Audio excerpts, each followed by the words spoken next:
আউযুবিল্লাহি মিনাশ শাইতানির রাজিম বিসমিল্লাহির রহমানির রহিম আল্লাহুম্মা সাল্লি আলা মুহাম্মাদ ওয়া আলা আলি মুহাম্মাদ কামা সাল্লাইতা আলা ইব্রাহিম ওয়া আলা আলি ইব্রাহিম ইন্নাকা হামিদুম মাজিদ আল্লাহুম্মা বারিক আলা মুহাম্মাদ ওয়া আলা আলি মুহাম্মাদ কামা বারাকতা আলা ইব্রাহিম ওয়া আলা আলি ইব্রাহিম ইন্নাকা হামিদুম মাজিদ রব্বি ইশরাহ লি সাদরি ওয়া ইয়াসসির লি আমরি ওয়াহলুল উকদাতাম মিন লিসানি ইয়াফকাহু কাওলি।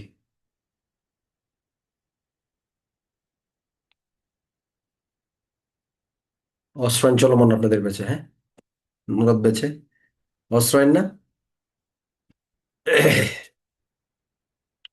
কত পর্যন্ত ছিল গত ক্লাসে আপনার? 15 ধারা পর্যন্ত মেবি।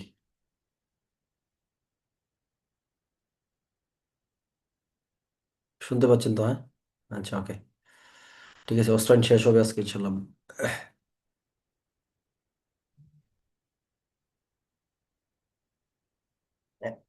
জাস্ট একটা মিনিট।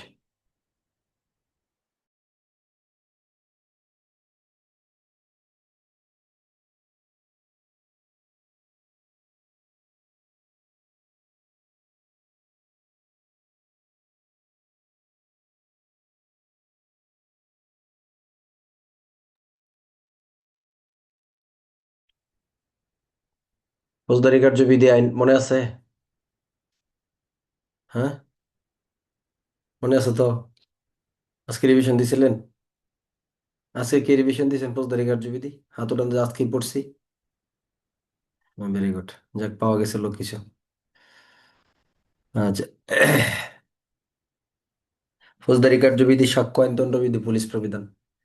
ফৌজদারি কার্যবিধি, সাক্ষ্য, দণ্ডবিধি, পুলিশ প্রবিধান, এই চারটা হচ্ছে আপনার পদোন্নতি পরীক্ষার আসল চ্যালেঞ্জিং এর জায়গা। ঠিক আছে, এই জায়গাগুলো একটু বেশি বেশি মাথায় রাখবেন, প্রশ্নের সব কিছু দেখবেন এগুলোর আশেপাশেই। এই জায়গাগুলো থেকেই প্রশ্ন বেশি হবে, সাথে পুলিশ আইনটা, সাথে পুলিশ আইনটা। যত বেশি রিভিশন দিবেন তত বেশি পরীক্ষার হলে খুব সহজে প্রশ্নটাকে ধরতে পারবেন। তাহলে ফৌজদারি কার্যবিধি আইন হিসেবে অভিহিত হবে, সমগ্র বাংলাদেশে তো প্রযোজ্য হবে নাকি? ফৌজদারি কার্যবিধি কিন্তু আইন লিখবো আমরা এখন, অধ্যাদেশ না লিখে, ঠিক আছে? ফৌজদারি কার্যবিধি আইনের সংখ্যাগুলো কত দাঁড়ায়? 4 দাঁড়ায়। মনে আছে তো? 4-এর একের কো অ্যাডভোকেট, 4-এর একের ডাবল কো হলো অ্যাটর্নি জেনারেল, 4-এর একের খ হলো জামিনযোগ্য জামিন অযোগ্য অপরাধ, গ অভিযোগ, বর্গীয় জ নালিশ, ট অনুসন্ধান, ঠ তদন্ত ও রাষ্ট্রীয় করণিক, চ আমলযোগ্য অপরাধ আমলযোগ্য মামলা, ঢ আমলের অযোগ্য অপরাধ আমলের অযোগ্য মামলা। হ্যাঁ, ডতে হলো বিচার বিভাগীয় কার্যক্রম। এটা অনুসন্ধান তদন্ত বিচারের তুলনামূলক আলোচনার প্রশ্নের ক্ষেত্রে কিন্তু এই ড বিচার বিভাগীয় কার্যক্রম লিখতে হবে। মধ্যাহ্ন অপরাধ তো বললাম, 4-এর একের তো থানার ভারপ্রাপ্ত কর্মকর্তা, 4-এর একের ধ থানা, দন্তন্য হলো কি পাবলিক প্রসিকিউটর। দণ্ডবিধি এবং অন্যান্য আইনের অপরাধের অনুসন্ধান তদন্ত বিচার ফৌজদারি কার্যবিধি আইনের অধীনে পরিচালিত হবে। কত দ্বারা? 5 দ্বারা। এই ছিল প্রথম অধ্যায়। দ্বিতীয় অধ্যায় হলো ফৌজদারি আদালতের কি গঠন। হ্যাঁ, ফৌজদারি আদালতের শ্রেণী বিভাগ। সুপ্রিম কোর্ট এবং হাইকোর্ট বলেন, আপিল বিভাগ বলেন, এইগুলা ছাড়া ফৌজদারিতে কয়টা আদালত থাকবে? 2 ধরনের আদালত হবে, একটা হলো দায়রা আদালত, একটা ম্যাজিস্ট্রেট আদালত। ম্যাজিস্ট্রেট আদালতের আবার দুই শ্রেণীর। দায়রা আদালত, ম্যাজিস্ট্রেট আদালত। ম্যাজিস্ট্রেট হবে দুই শ্রেণীর, নির্বাহী ম্যাজিস্ট্রেট, আর এটা হলো কি বিচারিক ম্যাজিস্ট্রেট, জুডিশিয়াল বা এক্সিকিউটিভ ম্যাজিস্ট্রেট। বিচারিক ম্যাজিস্ট্রেটের কয়টা শ্রেণী এখানে আবার? 4টা শ্রেণী নাকি? মুখ্য মহানগর বা মুখ্য বিচারিক ম্যাজিস্ট্রেট। দুইটার মধ্যে পার্থক্য হলো একটা একই রকম একই বিষয়, তবে তাদের দায়িত্বের যে বা স্থানগত যে একটা পার্থক্য, এটা মূলত, হ্যাঁ। তারপরে মেট্রোপলিটন ম্যাজিস্ট্রেট বা প্রথম শ্রেণীর ম্যাজিস্ট্রেট, দ্বিতীয় ম্যাজিস্ট্রেট, দ্বিতীয় শ্রেণী, তৃতীয় শ্রেণীর ম্যাজিস্ট্রেট। আর এটা ব্যাখ্যা, যিনি অতিরিক্ত, মুখ্যের অতিরিক্ত কিন্তু এটা, হ্যাঁ। মুখ্য মহানগর বা মুখ্য বিচারিক ম্যাজিস্ট্রেট হিসেবে কি হবেন? অভিহিত হবেন। 7 দ্বারা দায়রার আলোচনা, 8 দ্বারা জেলা কি উপজেলা, এগুলো দরকার নাই। 9 দ্বারা হলো আপনার দায়রা আদালত স্থাপন করবেন, দায়রা জজ নিযুক্ত করবেন। মহানগর এলাকায় দায়রা আদালতের নাম কি হবে? 10-এ হলো নির্বাহী ম্যাজিস্ট্রেট, হ্যাঁ, প্রত্যেক জেলায় হতে পারে, মহানগর এলাকায় হতে পারে। সরকার সমীচীন মনে করলে কোথা থেকে এডমিন বা প্রশাসন ক্যাডারের মনোনীত ব্যক্তিকে এখানে নিয়োজিত করতে পারবেন। 10 দ্বারা 11 দ্বারা হলো জুডিশিয়াল বা বিচারিক বিচারিক ম্যাজিস্ট্রেট, হ্যাঁ, রাষ্ট্রপতি কর্তৃক নিযুক্ত হবেন। আচ্ছা, যাদের কার্যক্রম হলো বিচারিক কার্যক্রম। নির্বাহী ম্যাজিস্ট্রেট বিচারিক ম্যাজিস্ট্রেটের পার্থক্য কিন্তু গুরুত্বপূর্ণ বিষয়। এএসআই থেকে এসআই পদে হয়েছে, কনস্টেবল থেকে এসআই পদে হতে পারে, পারবেন না। এটা হলো নির্বাহী ম্যাজিস্ট্রেট বিচারিক ম্যাজিস্ট্রেট, 10 দ্বারা 11 দ্বারা নির্বাহী ক্ষমতা, বিচারিক ক্ষমতা, তাই না? একটা হচ্ছে আপনার মেন প্রশাসন ক্যাডার থেকে মনোনীত, আর একটা হলো বিজিএস বা জুডিশিয়াল সার্ভিস থেকে কি মনোনীত। একটা বয়সীমা কত বিসিএস এর জন্য? অনূর্ধ্ব 30। আর বিজিএস বা বিচারিক ম্যাজিস্ট্রেটের জন্য হলো কত? 32। এরপর উদাহরণ দিবেন, নির্বাহী ম্যাজিস্ট্রেট জেলা প্রশাসক যিনি, তিনি নির্বাহী ম্যাজিস্ট্রেট। উপজেলা নির্বাহী অফিসার, তাই না, উনিও নির্বাহী ম্যাজিস্ট্রেট। তারপর সহকারী কমিশনার যিনি ভূমি, তিনিও নির্বাহী ম্যাজিস্ট্রেট। ঠিক আছে। আচ্ছা, বিচারিক ম্যাজিস্ট্রেট উদাহরণ কি দিবেন বলেন তো? বিচারিক ম্যাজিস্ট্রেট কি উদাহরণ দিবেন? লিখবেন দ্বিতীয় শ্রেণীর বিচারিক ম্যাজিস্ট্রেট বা সহকারী দায়রা জজ, এরকম এক দুইটা দিবেন। তৃতীয় শ্রেণীর বিচারিক ম্যাজিস্ট্রেট, এরকম এক দুইটা উদাহরণ কি করবেন, দিয়ে দিবেন। হুম। 12 ধারা হলো স্পেশাল ম্যাজিস্ট্রেট। কারা স্পেশাল ম্যাজিস্ট্রেট? কে হবেন? নির্বাহী ম্যাজিস্ট্রেটের মধ্য থেকে হবেন নাকি বিচারিক ম্যাজিস্ট্রেটের মধ্য থেকে হবেন? স্পেশাল ম্যাজিস্ট্রেট কোন ম্যাজিস্ট্রেট থেকে হবেন, নির্বাহী নাকি বিচারিক? দুইটাই সঠিক। নির্বাহী ম্যাজিস্ট্রেট থেকে হতে পারেন, বিচারিক ম্যাজিস্ট্রেট থেকে হতে পারেন, এএসপি থেকে ঊর্ধ্বতন পদের পুলিশ অফিসার থেকে হতে পারেন। যখন যেখানে যেভাবে যেরকম প্রয়োজন, অর্থাৎ নির্দিষ্ট ক্ষমতার চাইতে কি হবে, ক্ষমতাটা একটু বৃদ্ধি করে দেওয়া হবে। ফৌজদারি কার্যবিধি আইনের 22-25 এমসিকিউ এর জন্য, জাস্টিস অফ দ্য পিস, মফস্বল এলাকার জন্য, সমগ্র বাংলাদেশের জন্য। পরবর্তী তৃতীয় অধ্যায় থেকে মনে একটু আলোচনা হয়েছিল হাইকোর্ট বিভাগের দায়রা আদালতের যে কি ক্ষমতা, তাই না? তাই না, কোন আদালতের কি ক্ষমতা থাকবে, এগুলো এমসিকিউ এর জন্য। তাহলে হাইকোর্ট বিভাগ কি দণ্ড দিতে পারে? আইনে অনুমোদিত যে কোনো দণ্ড। দায়রা আদালতও কি করতে পারে? মৃত্যুদণ্ড দিতে পারে, যাবজ্জীবন কারাদণ্ড। তবে যাবজ্জীবন কারাদণ্ড দিতে গেলে কার অনুমোদন নিতে হবে? হাইকোর্টের অনুমোদন নিতে হবে, নাকি? দায়রা আদালতের, দায়রা আদালত মৃত্যুদণ্ড দিলে হাইকোর্টের অনুমোদন নিতে হবে না? অবশ্যই নিতে হবে। আর এটা হলো প্রথম কোন ম্যাজিস্ট্রেট, যুগ্ম দায়রা জজ যারা আছে, তারা কত বছর পর্যন্ত? 10 বছর পর্যন্ত কারাদণ্ড প্রদান করতে পারবে। হ্যাঁ, 32 হলো প্রথম শ্রেণীর ম্যাজিস্ট্রেট 5 বছর অনধিক, অনধিক 5 লক্ষ টাকা। দ্বিতীয় শ্রেণীর ম্যাজিস্ট্রেট 3 বছর 3 লক্ষ। তৃতীয় শ্রেণীর ম্যাজিস্ট্রেট 2 বছর 2 লক্ষ টাকা পর্যন্ত, তাই না?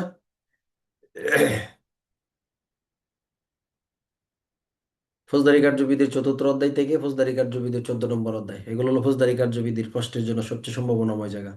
জনসাধারণ পুলিশ অফিসার ম্যাজিস্ট্রেটকে সংবাদ দিবে এবং সাহায্য সংক্রান্ত, তাই না?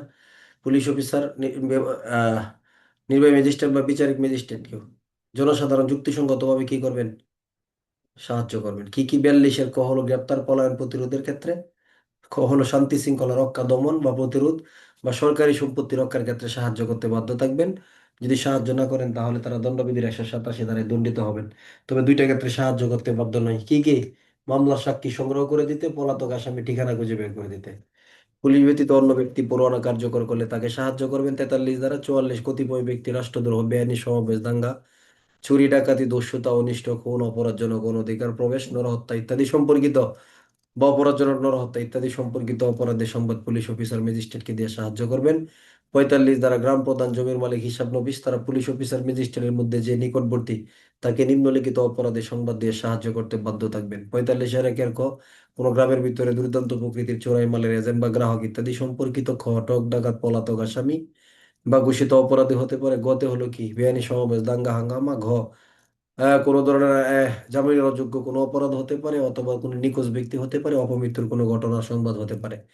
মতে হলো বিদেশে অপরাধ করে দেশে আসছে এরকম বিষয়। ছতে হলো শান্তি শৃঙ্খলা রক্ষা সম্পর্কিত।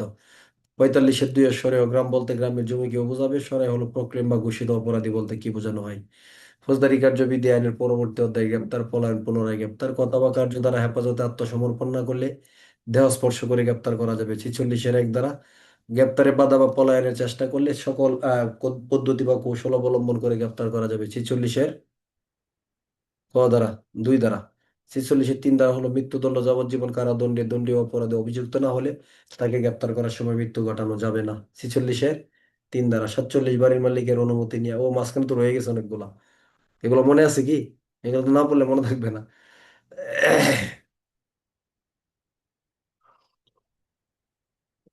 তাহলে এখানে কি 46-এর শ টাইপের ক, হ্যাঁ, গ্রেপ্তারের পদ্ধতি অফিসারের করণীয়, তাই না? তাহলে প্রথম দুইটা কি নিয়া? ওই যে নাম পরিচয় সাথে রাখা দেখানো নিয়ে, এই দুইটা নিয়ম একসাথে দিবেন, যে সঠিক এবং তার যেটা প্রকৃত পরিচয় এটার সাথে কি করবেন রাখবেন, সংক্ষেপে লিখবেন। পরিচয় কি করবেন, যদি চাই তাহলে তাদেরকে পরিচয় তাদেরকে দেখাবেন, তাই না? এরপরে ওটা স্মারকলিপি প্রস্তুত করবেন। স্মারকলিপিতে কয়জনের স্বাক্ষর থাকবে? অন্তত পক্ষ একজনের স্বাক্ষর থাকবে। এটা হবে আসামি মনোনীত ব্যক্তি অথবা ওই এলাকার একজন হতে পারে, তাই না? যদি এরকম কেউ পাওয়া না যায় তাহলে সেই ক্ষেত্রে এটা কি করতে হবে, কারণ উল্লেখ করতে হবে। আর হলো যে ব্যক্তিকে আসামিকে গ্রেপ্তার করা হবে তারও একটা কি করতে হবে, স্বাক্ষর বা আঙ্গুলের ছাপ নিতে হবে যদি তিনি দিতে চান। কয়টা গেল? তিনটা। 46 পেনের ক, ক, গ। গত হলো এলাকার বাইরে যদি গ্রেপ্তার করা হয় তাহলে তার পরিবারের সদস্যদেরকে 12 ঘন্টার ভিতরে জানাইতে হবে।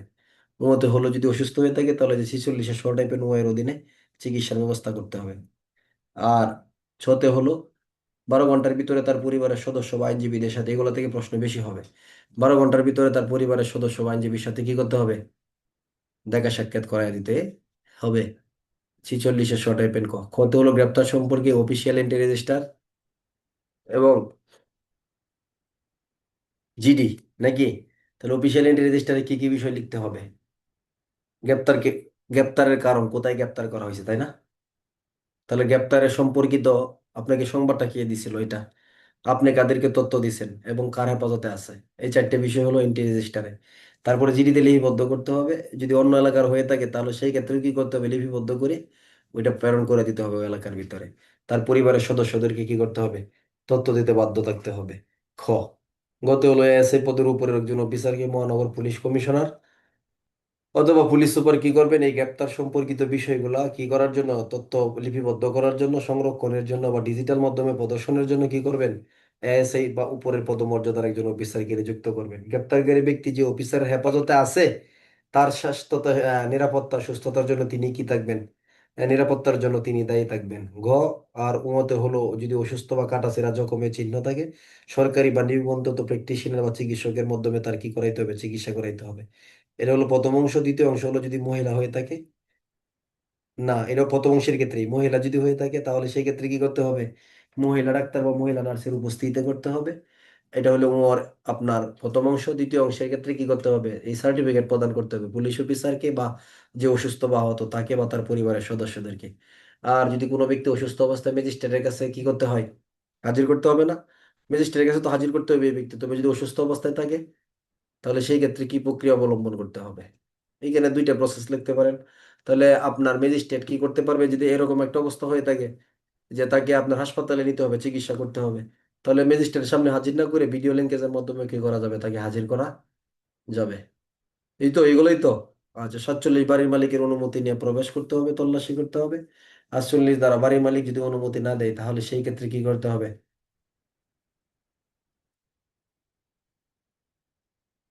দরজা জানালা ভেঙে অন্দরমহলে প্রবেশ করতে হবে। পর্দানসীন মহিলা ছাড়া অন্য কোনো যদি পর্দানসীন মহিলা হলে কি করা যাবে না তাকে, তাকে সেই ক্ষেত্রে কি জানি বলছে, যে আসামি ব্যতীত পর্দানসীন মহিলা তারা সরে যাওয়ার কি করতে হবে, সুযোগ দিতে হবে, নাকি? 48 দ্বারা 49 দ্বারা মুক্তি লাভের জন্য ভিতরের দরজা বাহিরের দরজা জানালা ভেঙে বের হওয়া যাবে। 50 দ্বারা আসামির পলায়ন প্রতিরোধের জন্য যতটুকু দরকার তার বেশি বল বা শক্তি প্রয়োগ করা যাবে না। প্রবিধান মনে আছে কত দিবেন? 331। ঋষভ দেবনাথ, আপনি কি সুজন দেবনাথ না? হ্যাঁ, এই ঋষভ দেব, আপনি সুজন দেবনাথ তো নাকি? নাম পরিবর্তন হয়েছে, ওইটা পুরো নাম? ও আচ্ছা, ঠিক আছে। এখন কই, সিলেটে?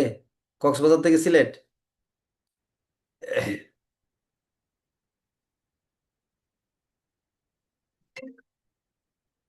1 মিনিট। আসসালামু আলাইকুম।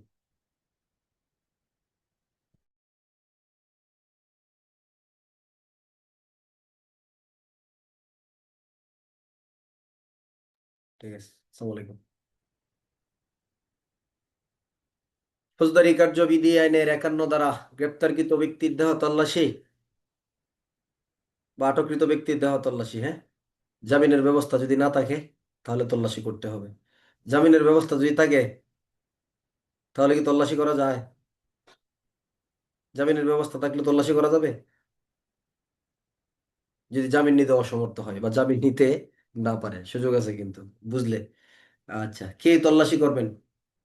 যে জনসাধারণ গ্রেপ্তার করবেন সে করবেন, পুলিশ অফিসার করবেন, নাকি ম্যাজিস্ট্রেট করবেন, নাকি সব কটাই সঠিক? তল্লাশি পুলিশ অফিসারই করবে, এটা পুলিশেরই কাজ। 51 ধারা, 51 ধারা কোন ধরনের গ্রেপ্তারের ক্ষেত্রে দেওয়া হয় তল্লাশি? বিনা পরোয়ানায় গ্রেপ্তারের ক্ষেত্রে না পরোয়ানামূলক গ্রেপ্তারের ক্ষেত্রে? 51 ধারা দেওয়া তল্লাশিটা কোন ক্ষেত্রে? বিনা পরোয়ানায় গ্রেপ্তারের ক্ষেত্রে, এটা হলো ক, নাকি পরোয়ানামূলক তল্লাশির ক্ষেত্রে, না পরোয়ানামূলক গ্রেপ্তারের ক্ষেত্রে? কোনটা সঠিক? দুইটাই সঠিক।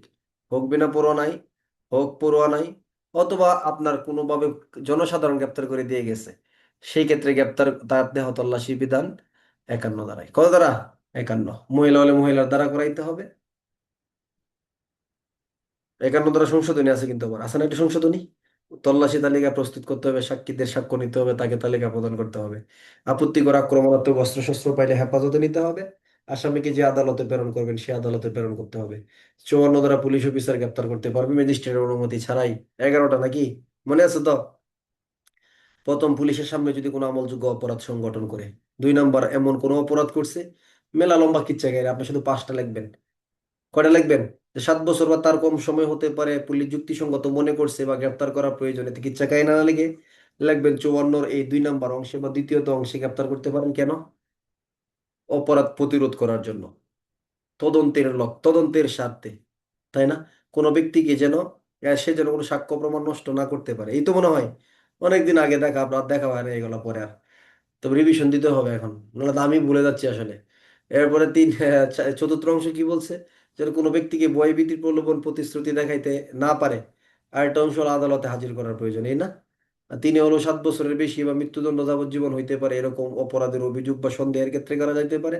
4 হলো ঘর ভাঙার হাতিয়ার। 5 হলো সরকার ঘোষিত অপরাধী। 6 হলো কারো কাছে চোরাই মাল সন্দেহজনক মালামাল পাওয়া গেলে। 7 হলো পুলিশের কাছে বাধা, হেফাজত থেকে পলায়নের চেষ্টা করলে। 8 হলো প্রতিরক্ষা থেকে পলায়ন করেছে মর্মে যুক্তিসঙ্গত সন্দেহ হলে। 9 হলে বিদেশে অপরাধ করে দেশে আসছে এরকম মনে হলে। 10 হলো 565 3 উপধারার বিধান অমান্য করলে। 11 হলো arrest requestment of others police station, নাকি অন্য কোনো পুলিশ অফিসার কর্তৃক গ্রেপ্তারের জন্য যদি অনুরোধ পাওয়া যায় তাহলে বা অন্য কোনো থানা থেকে, তাহলে তাকেও গ্রেপ্তার করা যাবে। 54 ধারা। 54 ক হলো বিনা পরোয়ানায় গ্রেপ্তারের ক্ষেত্রে অবশ্যই গ্রেপ্তারি পরোয়ানা দেখাতে হবে, ঠিক না? দেখাইতে হবে না? না, ঠিক না কিন্তু। কি দেখাইতে হবে? কারণ জানাইতে হবে। কি করতে হবে? কারণ জানাইতে হবে। আপনার মনোযোগ, আপনার সতর্কতা, এটা একটা খুব বিশাল বড় নিয়ামত আপনার জন্য, ঠিক আছে? মনোযোগী হইতে হবে, আপনাকে সতর্ক থাকতে হবে। এই যে আমি যে বললাম যে পুরোনা দেখাইতে হবে, আপনার অনেকেই কিন্তু বলছেন হ্যাঁ। আসলে যার অনেকেই কিন্তু আবার না প্রেজেন্ট ছিলেন ফুললি, যে আমি কি কথাটা বলতেছি। তার মানে ক্লাসে আপনার পূর্ণ মনোযোগ আছে। আপনি নিজেও কিন্তু জানেন যে এখানে কোনো পুরোনার বিষয়টা নাই, তাই না? পুরোনার বিষয়টা নাই। এখন এই প্রশ্নের ভিতরে কিন্তু প্রশ্ন থাকে, বুঝছেন? পরীক্ষা হলে যে প্রশ্ন পরীক্ষায় অংশগ্রহণ করবেন, প্রশ্নের ভিতরে আবার কি থাকে? প্রশ্নের ভিতরেও কিন্তু প্রশ্ন থাকে। এই জায়গাটা আপনাকে বুঝতে হবে যে এই প্রশ্নটার মধ্যেও কি আছে, আমার জন্য প্রশ্ন লুকায়িত আছে।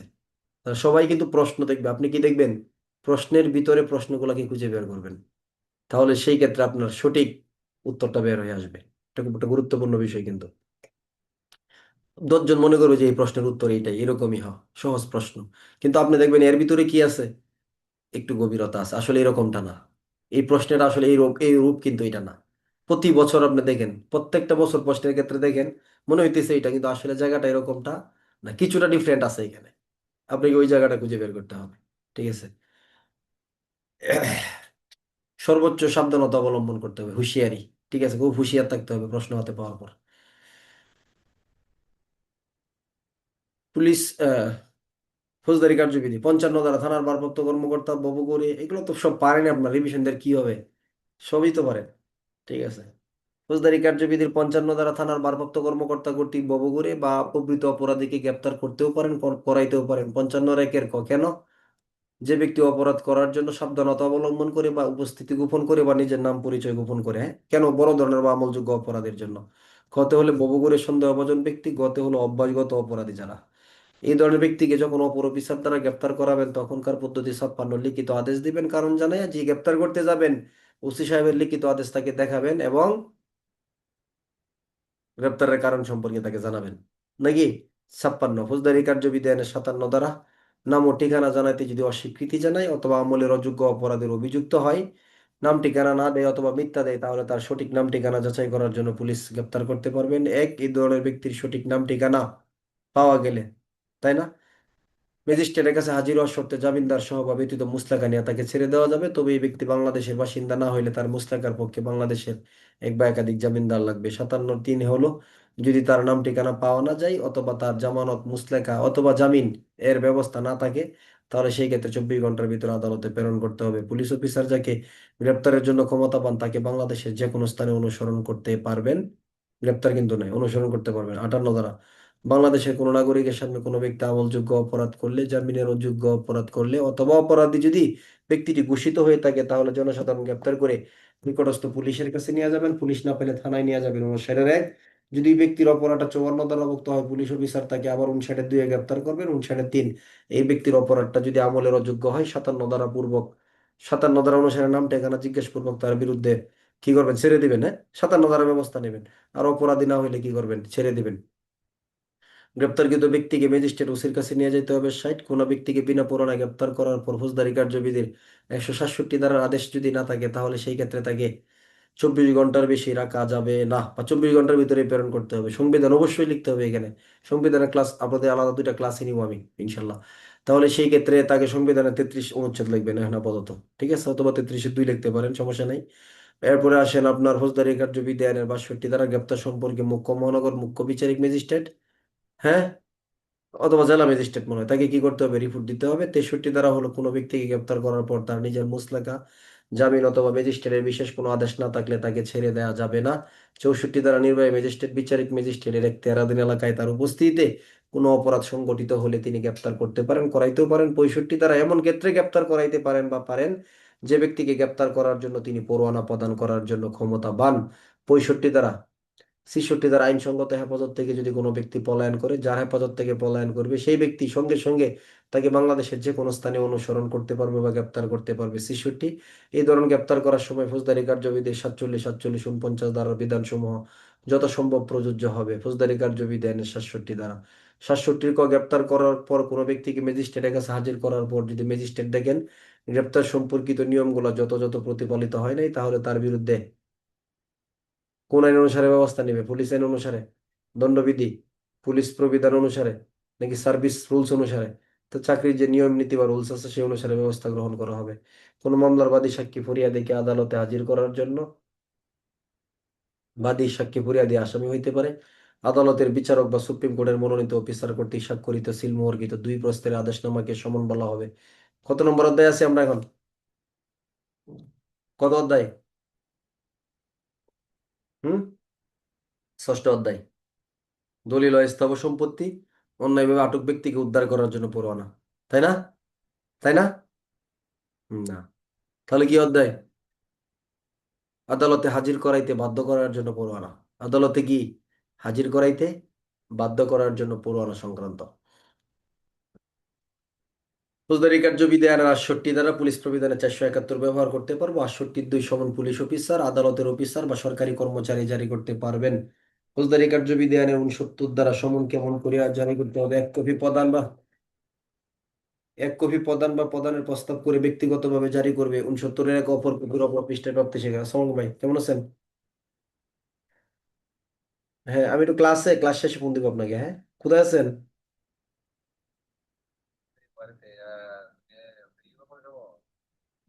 11:30 পরে আমি ফোন দেবো আপনাকে। ঠিক আছে, ওকে। ফৌজদারি কার্যবিধি আইনের কোথায় আসলাম? 69-1, 69-2 অপর কপির অপর পৃষ্ঠায় প্রাপ্তি শিক্ষা। 3, 69-3 সমিতিবদ্ধ কোম্পানি বা প্রতিষ্ঠানের অফিস প্রধান, সেক্রেটারি, ম্যানেজার বরাবর সমন বা রেজিস্ট্রিকৃত ডাকযোগে এরকম সমন জারি করা যাবে। 69-4 দ্বারা হলো, মোবাইল ফোনের মাধ্যমে শর্ট SMS এর মাধ্যমে সমন জারি করা যায় নাকি? 69-4 না এটা? তাই তো, ফ্যাক্সের মাধ্যমে জারি করা যাইতে পারে। ফৌজদারি কার্যবিধি আইনের 70 ধারা, সমনের উদ্দিষ্ট ব্যক্তিকে খুঁজে পাওয়া না গেলে পরিবারের কোনো ব্যক্তির প্রতি সমন জারি করা যাবে। অপর কপিতে প্রাপ্তি স্বীকার নিয়ে টানিয়ে বালটকি 71 প্রজাতন্ত্রে সক্রিয় সরকারি কর্মচারীর অফিস প্রধান বরাবর ফৌজদারি কার্যবিধি আইনের 72-এর এক মোতাবেক সমন জারি করতে হবে 2 কপি, তিনি 69-এর বিধান অনুসারে সমন জারি করবেন এবং 1 কপি আদালতে প্রেরণ করবেন। 2, এটা প্রমাণিত হবে। 73, এখতিয়ার এলাকার বাইরে ম্যাজিস্ট্রেটের কাছে সমন। 74, সমন জারিকারক অফিসারের অনুপস্থিতি অথবা এলাকার বাইরে যদি জারি করা হয় তাহলে সেই ক্ষেত্রে সমন জারির প্রমাণ কয়টা বিষয়: আদালতে প্রেরিত এফিডেভিট বা আপনার যে রিপোর্ট, এটা অপর কপির অপর পৃষ্ঠার প্রাপ্তি স্বীকারের মাধ্যমে প্রমাণিত হইবে বলে গণ্য হবে। ফৌজদারি কার্যবিধির 75 দ্বারা গ্রেপ্তারি পরোয়ানা বা ওয়ারেন্ট কোনো ব্যক্তিকে গ্রেপ্তার করে আদালতে হাজির করার জন্য আদালতের প্রিসাইডিং অফিসার ম্যাজিস্ট্রেট বেঞ্চের কোনো সদস্য কর্তৃক স্বাক্ষরিত সিলমোহরকৃত লিখিত আদেশনামাকে গ্রেপ্তারি পরোয়ানা বলা হবে। পুলিশ প্রবিধানের 468 এবং 315 গ্রেপ্তারি পরোয়ানার বৈধ উপাদানগুলো মনে আছে 6টা। যে অফিসার গ্রেপ্তার করবে তার নাম পদবি উল্লেখ থাকবে, যে ব্যক্তিকে গ্রেপ্তার করা হবে তার নাম ঠিকানা দেওয়া হবে। 3 নাম্বার, গ্রেপ্তারি পরোয়ানা লিখিত বা মোহরাঙ্কিত হবে। 4 নাম্বার, গ্রেপ্তারি পরোয়ানা আদালত বাতিল না করা পর্যন্ত বাতিল হবে না। 5 নাম্বার, গ্রেপ্তারি পরোয়ানা যদি যে আদালত দিবে এই আদালত ছাড়া অন্য আদালত বাতিল করতে পারবে না। 6 নাম্বার, একবার পরোয়ানা বাতিল হলে তার চালু করা যায় না। আজকে যাওয়া যাবে না, বেশি করে অস্ত্র আইন শেষ করা যাবে না। অস্ত্র আইনে গত ক্লাসে ছিল আমাদের কত ধারা পর্যন্ত? 15 ধারা পর্যন্ত। কত? 15 ধারা পর্যন্ত। এই আইন অস্ত্র আইন 1878 হিসেবে অভিহিত হবে এবং সমগ্র বাংলাদেশে প্রযোজ্য হবে। 2টা ক্ষেত্রে অস্ত্র আইনের বিধান কি হবে না? প্রযোজ্য হবে না। ফৌজদারি রিভিশনটা চলবে কন্টিনিউ নাকি আপনাদের বেঁচে? তাহলে আপনাদের বেঁচে ফৌজদারি রিভিশন চলবে, আর এই আর পুরাতন বেঁচে দণ্ডবিধি রিভিশন চলতেছে, ঠিক আছে? তাহলে আপনারা একদিন ফৌজদারি রিভিশন পাবেন, একদিন দণ্ডবিধি রিভিশন পাবেন, যদি ওই ক্লাসগুলোতে জয়েন করেন। তাহলে 2টা একসাথে চলুক, সুবিধা হবে। হ্যাঁ, আচ্ছা।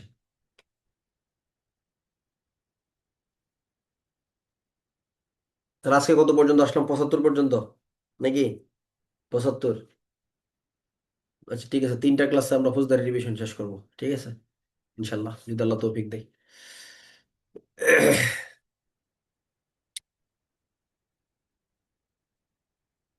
তাহলে 2টা ক্ষেত্রে অস্ত্র আইনের বিধান প্রযোজ্য হবে না। কার কার ক্ষেত্রে?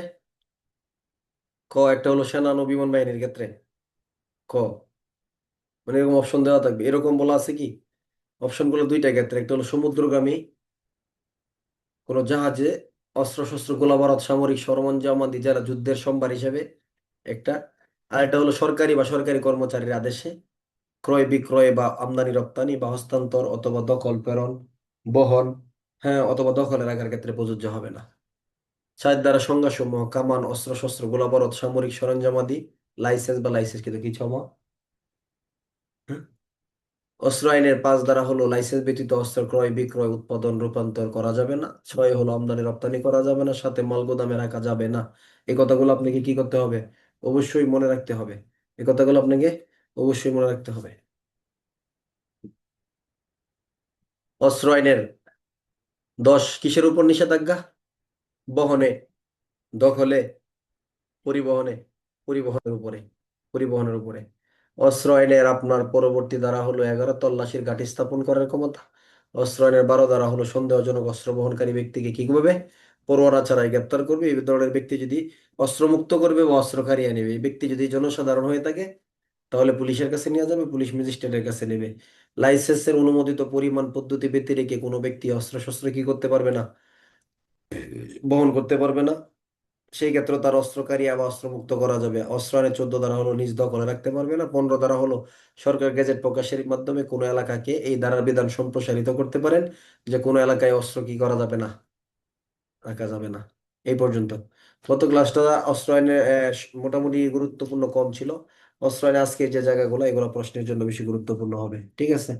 তাহলে অস্ত্র আইনে যদি গত ক্লাসে আমরা 15 থেকে পড়ি, তাহলে আজকে 16 থেকে আমরা 33 পর্যন্ত পারবো না ইনশাল্লাহ? পারবো তো? ইনশাল্লাহ পারবো। কারণ সহজ আছে। কেন সহজ আছে জানেন? আপনি ওই যে মাদকদ্রব্য পড়ে আসছেন না, তদন্তের সময়সীমা কত দ্বারা? মাদকদ্রব্য তো পড়ানো হয়েছে আপনাদের, ঠিক আছে? আপনাদের এমসিকিউ পরীক্ষা হবে আজকে ক্লাসে আপনাদের বেঁচে, ক্লাস শেষে, ঠিক আছে? এই আইনের যে যে আইনগুলো পড়ানো হয়েছে মাইনর অ্যাক্ট এটার উপরে, এটা এমসিকিউ পরীক্ষা হবে। হ্যাঁ, আচ্ছা, কি বলতেছিলাম? মাদকদ্রব্য আইনের তদন্তের সময়সীমা, তদন্ত কত দ্বারা? 18 দ্বারা নাকি? 18, 31, 31। আচ্ছা, তো নারী শিশুতে হলো 18, অস্ত্র আইনে হলো 31। না, সরি, মাদকে হলো 31, অস্ত্র আইন হলো 30 শ টাইপের খ। আর সাইবারে গিয়া পাবেন মনে হয় খুব সম্ভবত তদন্তের সময়সীমা কত 32 নাকি। যাই হোক, এখন তাহলে এটা একটা বড় ধারা, এটা আমাদের পড়া হয়ে গেছে, খালি সময়টা বসাবো, ধারাটিকে আগের মতোই বসাবো। আর অস্ত্র আইনের মূলত এখানে শাস্তির যে জায়গাগুলো আছে এগুলো গুরুত্বপূর্ণ। অস্ত্র আইনের সবচেয়ে বেশি প্রশ্ন আসে কি, অস্ত্র কোন কোন ক্ষেত্রে কি করতে হয়, ডিলারের কাছে বা থানায় জমা দিতে হয়। এটা একটা গুরুত্বপূর্ণ প্রশ্ন অস্ত্র আইনের। ঠিক আছে, 16 ধারাকে কেন্দ্র করে কোন কোন ক্ষেত্রে কি করতে হয়, অস্ত্র শস্ত্র জমা দিতে হয়, এটা একটা প্রশ্ন। কোন কোন ক্ষেত্রে অস্ত্রের লাইসেন্স বাতিল বা সাময়িকভাবে স্থগিত করা যায়। অস্ত্র আইনের 17 টাইপের ক এর 2 এবং অস্ত্র আইনের 18 ক ক, এটার উপর ভিত্তি করে একটা প্রশ্ন। তাহলে কয়টা গেল, এই অস্ত্র আইনের দুইটা গুরুত্বপূর্ণ প্রশ্ন। অস্ত্র আইনের তৃতীয় গুরুত্বপূর্ণ প্রশ্ন হলো অস্ত্র আইনের তদন্তের সময়সীমা। অস্ত্র আইনে কি তদন্তের সময়সীমা, অস্ত্র আইনের 30-এর খ থেকে। অস্ত্র আইনের চতুর্থ গুরুত্বপূর্ণ ধারা হলো 25 ধারা, অস্ত্রের জন্য তল্লাশি বা তল্লাশি পরোয়ানা। তল্লাশি বা কি, তল্লাশির পরোয়ানা। আর অস্ত্র আইনের আপনার ব্যাখ্যামূলক প্রশ্নের জন্য, শাস্তি নির্ণয়ের প্রশ্নের জন্য অস্ত্র আইনের 19 শ টাইপের ক, অস্ত্র আইনের 20 শ টাইপের ক, এই ধারাগুলো বেশি গুরুত্বপূর্ণ। 19 শ টাইপের ক আর হলো 20 শ টাইপের ক, এই ধারাগুলো ব্যাখ্যামূলক প্রশ্নের জন্য, মানে শাস্তি নিরূপিত ধারার জন্য এই ধারাগুলো কি হবে, বেশি গুরুত্বপূর্ণ হবে। ঠিক আছে, তাহলে অস্ত্র আইনের 17 ধারা একটু আমরা আংশিকভাবে পড়ি। অস্ত্র আইনের 17 ধারা হলো লাইসেন্স সংক্রান্ত বিধান।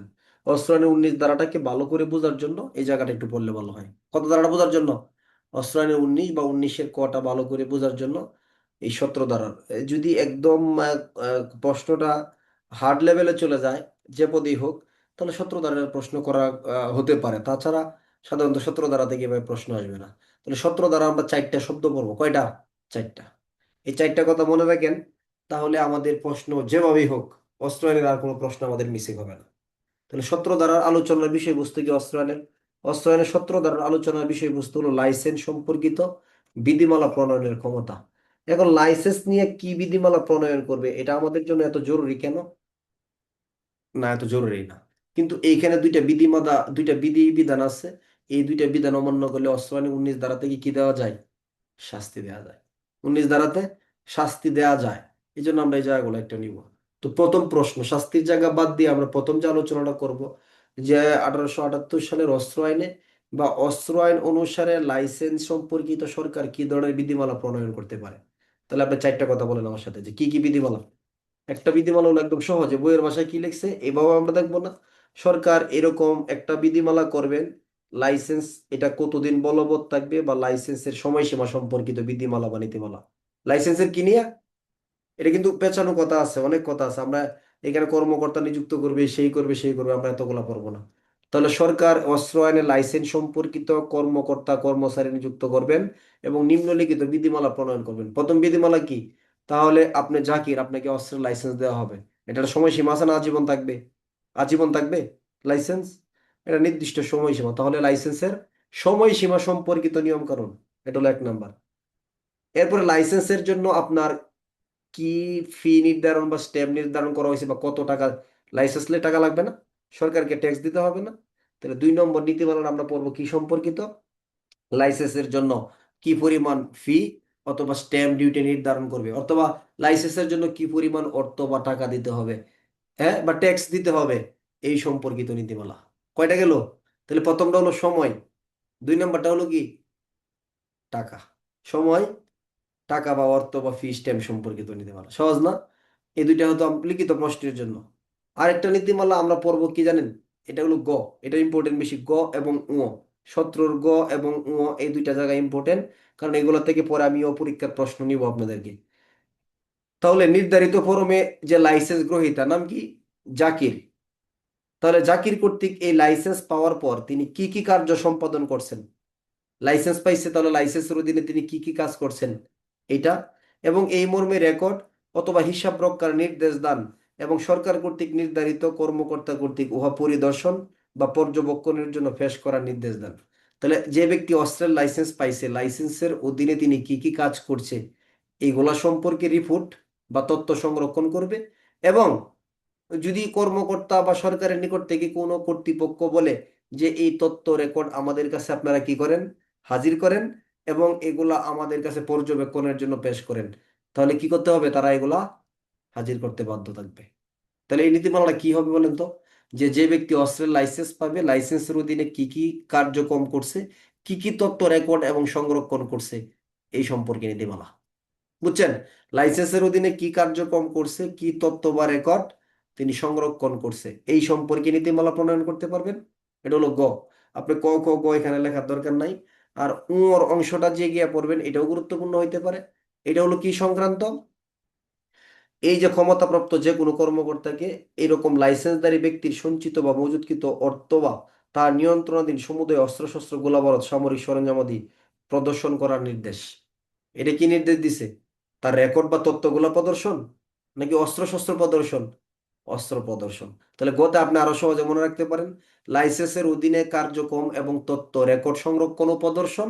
আর উমতে কি? এই অস্ত্রশস্ত্র গোলাবারুদ এগুলাই পরিদর্শনের জন্য প্রদর্শন। এই সংক্রান্ত বিধিমালা প্রণয়ন করতে পারে। তাহলে আমাদের যে চারটা কথা মনে রাখেন, একটা হলো অর্থ কি, সময়সীমা। আর এটা হলো স্ট্যাম্প বা ফি নির্ধারণ। আর এটা হলো লাইসেন্সের অধীনে কি কি কার্যক্রম গ্রহণ করা হয়েছে, এই সমস্ত তথ্য বা রেকর্ড। আর এটা হলো অস্ত্রশস্ত্র গোলাবারুদ পরিদর্শনের জন্য হাজির। এই সংক্রান্ত বিধিমালা কি করতে পারেন? প্রণয়ন করুন। বলেন সবাই একবার, কাজে লাগবে কিন্তু পরে গিয়ে, পরে গিয়ে কাজে লাগবে। বলেন চারটা কথা। তাহলে টাকা দিয়ে একটা, সময় দিয়ে একটা, লাইসেন্সের অধীনে কি কি কার্যক্রম গ্রহণ করা হয়েছে, লাইসেন্সের অধীনে কি কি তথ্য বা রেকর্ড সংরক্ষণ করা হয়েছে, এগুলো সম্পর্কিত নির্দেশনা বা নীতিমালা। আর এটা হলো কি, এই অস্ত্রশস্ত্র গোলাবারুদ সামরিক সরঞ্জামাদি যদি কর্তৃপক্ষ চায়, তাহলে সেই ক্ষেত্রে এগুলা কিসের জন্য? প্রদর্শন করার জন্য নির্দেশ দেন, প্রদর্শন সংক্রান্ত নির্দেশ দেন। এখন আমি বলছি, আমি একজন ক্ষমতাপ্রাপ্ত কর্মকর্তা, অস্ত্র আইনের অধীনে আমাকে নিযুক্ত করছে। এখন আপনি সুজন, আপনার কাছে অস্ত্র আছে। আমি বলছি আপনার অস্ত্র আমি পরিদর্শন করতে চাই। আপনি অস্ত্র আমাদের কাছে নিয়ে আসেন, হাজির করেন। আপনি হাজির করেন নাই। প্রশ্ন দিয়ে দিবে যে পরিদর্শনের জন্য অস্ত্রটা হাজির করার জন্য কর্তৃপক্ষের নির্দেশ দিছে, সে কি করে নাই? অস্ত্রটা হাজির করে নাই। তাহলে তার শাস্তি হবে না? অস্ত্র আইনের 19 ধারাতে গিয়ে শাস্তি হবে। কততে? অস্ত্র আইনের 19-এর বর্গীয় জতে গিয়ে তার কি হবে? শাস্তি হবে। আর এটা বলা হয়েছে, অস্ত্রে এক ব্যক্তি অস্ত্র পাইছে, তার নাম হারুন। সেই অস্ত্রের অধীনে কি কি তথ্য সংরক্ষণ করছে, কি কি কার্যক্রম করছে, এই রেকর্ড গুলো হাজির করার জন্য বলছে, দেখার জন্য। সে কোনো রেকর্ড সংরক্ষণ করে নাই, নিয়ে যায় নাই, তথ্যও দেয় নাই। তাহলে তার শাস্তি হবে না হবে না? তার শাস্তি হবে অস্ত্র আইনের 19-এর 6-তে গিয়া। ঠিক আছে? ওইখানে গিয়ে শাস্তির দ্বারা নির্ধারণ করা আছে। তাহলে আপনি ওই শাস্তির জায়গায় আমরা যাচ্ছি না। আমরা প্রাথমিকভাবে পড়তেছি চারটে বিষয়। কি কি নিয়ম? সময়সীমা, অর্থ বা টাকা, কি কি লাইসেন্সের অধীনে কি কি কার্যক্রম গ্রহণ করা হয়েছে, এগুলা সম্পর্কে তথ্য। আর এটা হলো কি, এগুলা প্রদর্শন বা পরিদর্শনের জন্য হাজির। এই সম্পর্কিত নীতিমালা প্রণয়ন করতে পারবে। মনে থাকবে তো? আচ্ছা। অস্ত্র আইনের সূত্র, আমরা একটা আসল ধারা আগে চলে আসি। 16 ধারা তো গত ক্লাসে হয় নাই মনে হয় না? 16 ধারা গত ক্লাসে পড়ানো হয় নাই। আচ্ছা সরি, এক্সট্রিমলি সরি। তাহলে 16 ধারা তো পড়তে হবে, গুরুত্বপূর্ণ ধারা। তো কোন কোন ক্ষেত্রে অস্ত্র শস্ত্র কি করতে হবে? জমা দিতে হবে। কার কাছে জমা দিতে হবে অস্ত্র? পুলিশ সুপারের কাছে, ক। জেলা ম্যাজিস্ট্রেটের কাছে, খ। ক্ষমতাপ্রাপ্ত ডিলার বা থানার ভারপ্রাপ্ত কর্মকর্তার কাছে, গ। তাহলে সঠিক কোনটা? লাইসেন্সের যে ক্ষমতাপ্রাপ্ত বা প্রদানকারী যে ডিলার ডিলার, অথবা থানার ভারপ্রাপ্ত কর্মকর্তার কাছে কি করতে হবে? এই অস্ত্রশস্ত্র গোলাবারুদ সামরিক সরঞ্জাম এগুলা জমা দিতে হবে। কি কি কারণে? কি কি কারণে জমা দিতে হবে?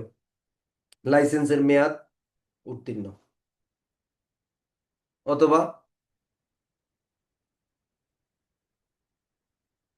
এখানে চারটা কারণ বলবেন। কোনো ব্যক্তি অস্ত্র রাখা তার কাছে বেআইনি হয়ে গেছে। কি হয়ে গেছে? বেআইনি হয়ে গেছে। অথবা তার লাইসেন্স, অস্ত্রের লাইসেন্স বাতিল হয়ে গেছে, অথবা মেয়াদ উত্তীর্ণ হয়ে গেছে, অথবা ওই যে 15 ধারার গেজেট প্রকাশ করা হয়েছে। কত ধারার? এই যে কোনো এলাকার মধ্যে আর অস্ত্র রাখা যাবে না, আপনাদের এলাকায় আর অস্ত্র রাখতে পারবে না, এরকম একটা গেজেট হয়ে গেছে। তাহলে কয়টা কারণ হলো বলেন? 15 ধারার গেজেট, লাইসেন্স দিয়ে বলবেন দুইটা, লাইসেন্সের মেয়াদ বাতিল, অথবা লাইসেন্সের মেয়াদ উত্তীর্ণ, অথবা লাইসেন্স কি বাতিল। আর এটা কি, কোনো কারণে তার অস্ত্র রাখা কি হয়ে গেছে? বেআইনি হয়ে গেছে। তাই না? তাহলে সেই কারণে কি করতে হবে? নিকটস্থ থানার ভারপ্রাপ্ত কর্মকর্তা অথবা ডিলারের নিকট কি করতে হবে? জমা দিতে হবে। তাহলে কোনো ব্যক্তি যদি লাইসেন্সের মেয়াদ উত্তীর্ণ হয়ে যায়, অথবা বাতিল হয়ে যায়, অথবা 15 দ্বারা নোটিশ জারি করা হয়, অথবা যে, আর এটা কি, অথবা যে কোনো কারণে তার পক্ষে অস্ত্রশস্ত্র গোলাবারুদ সামরিক সরঞ্জাম আমাদের রাখা কি হয়ে গেছে? বেআইনি হয়ে গেছে, তাহলে সে তাৎক্ষণিকভাবে থানার ভারপ্রাপ্ত কর্মকর্তা বা নিকটস্থ ডিলারের কাছে কি করবেন? জমা দিবেন। পারবেন না? বলেন চারটা কারণ কি কি? সবাই বলেন চারটা কারণ বলেন। তাহলে আমারটা শুনলে হবে না, আপনার মুখ থেকে বলতে হবে।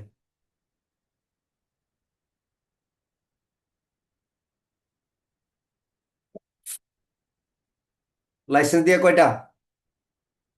দুইটা। লাইসেন্স বাতিল, মেয়াদ উত্তীর্ণ, কোনো কারণে অস্ত্র রাখা বেআইনি হয়ে গেছে, অথবা 15 ধারা নোটিশ বা বিজ্ঞপ্তি জারি করা হয়েছে, তাহলে থানার ভারপ্রাপ্ত কর্মকর্তা বা ডিলারের কাছে কি করতে হবে?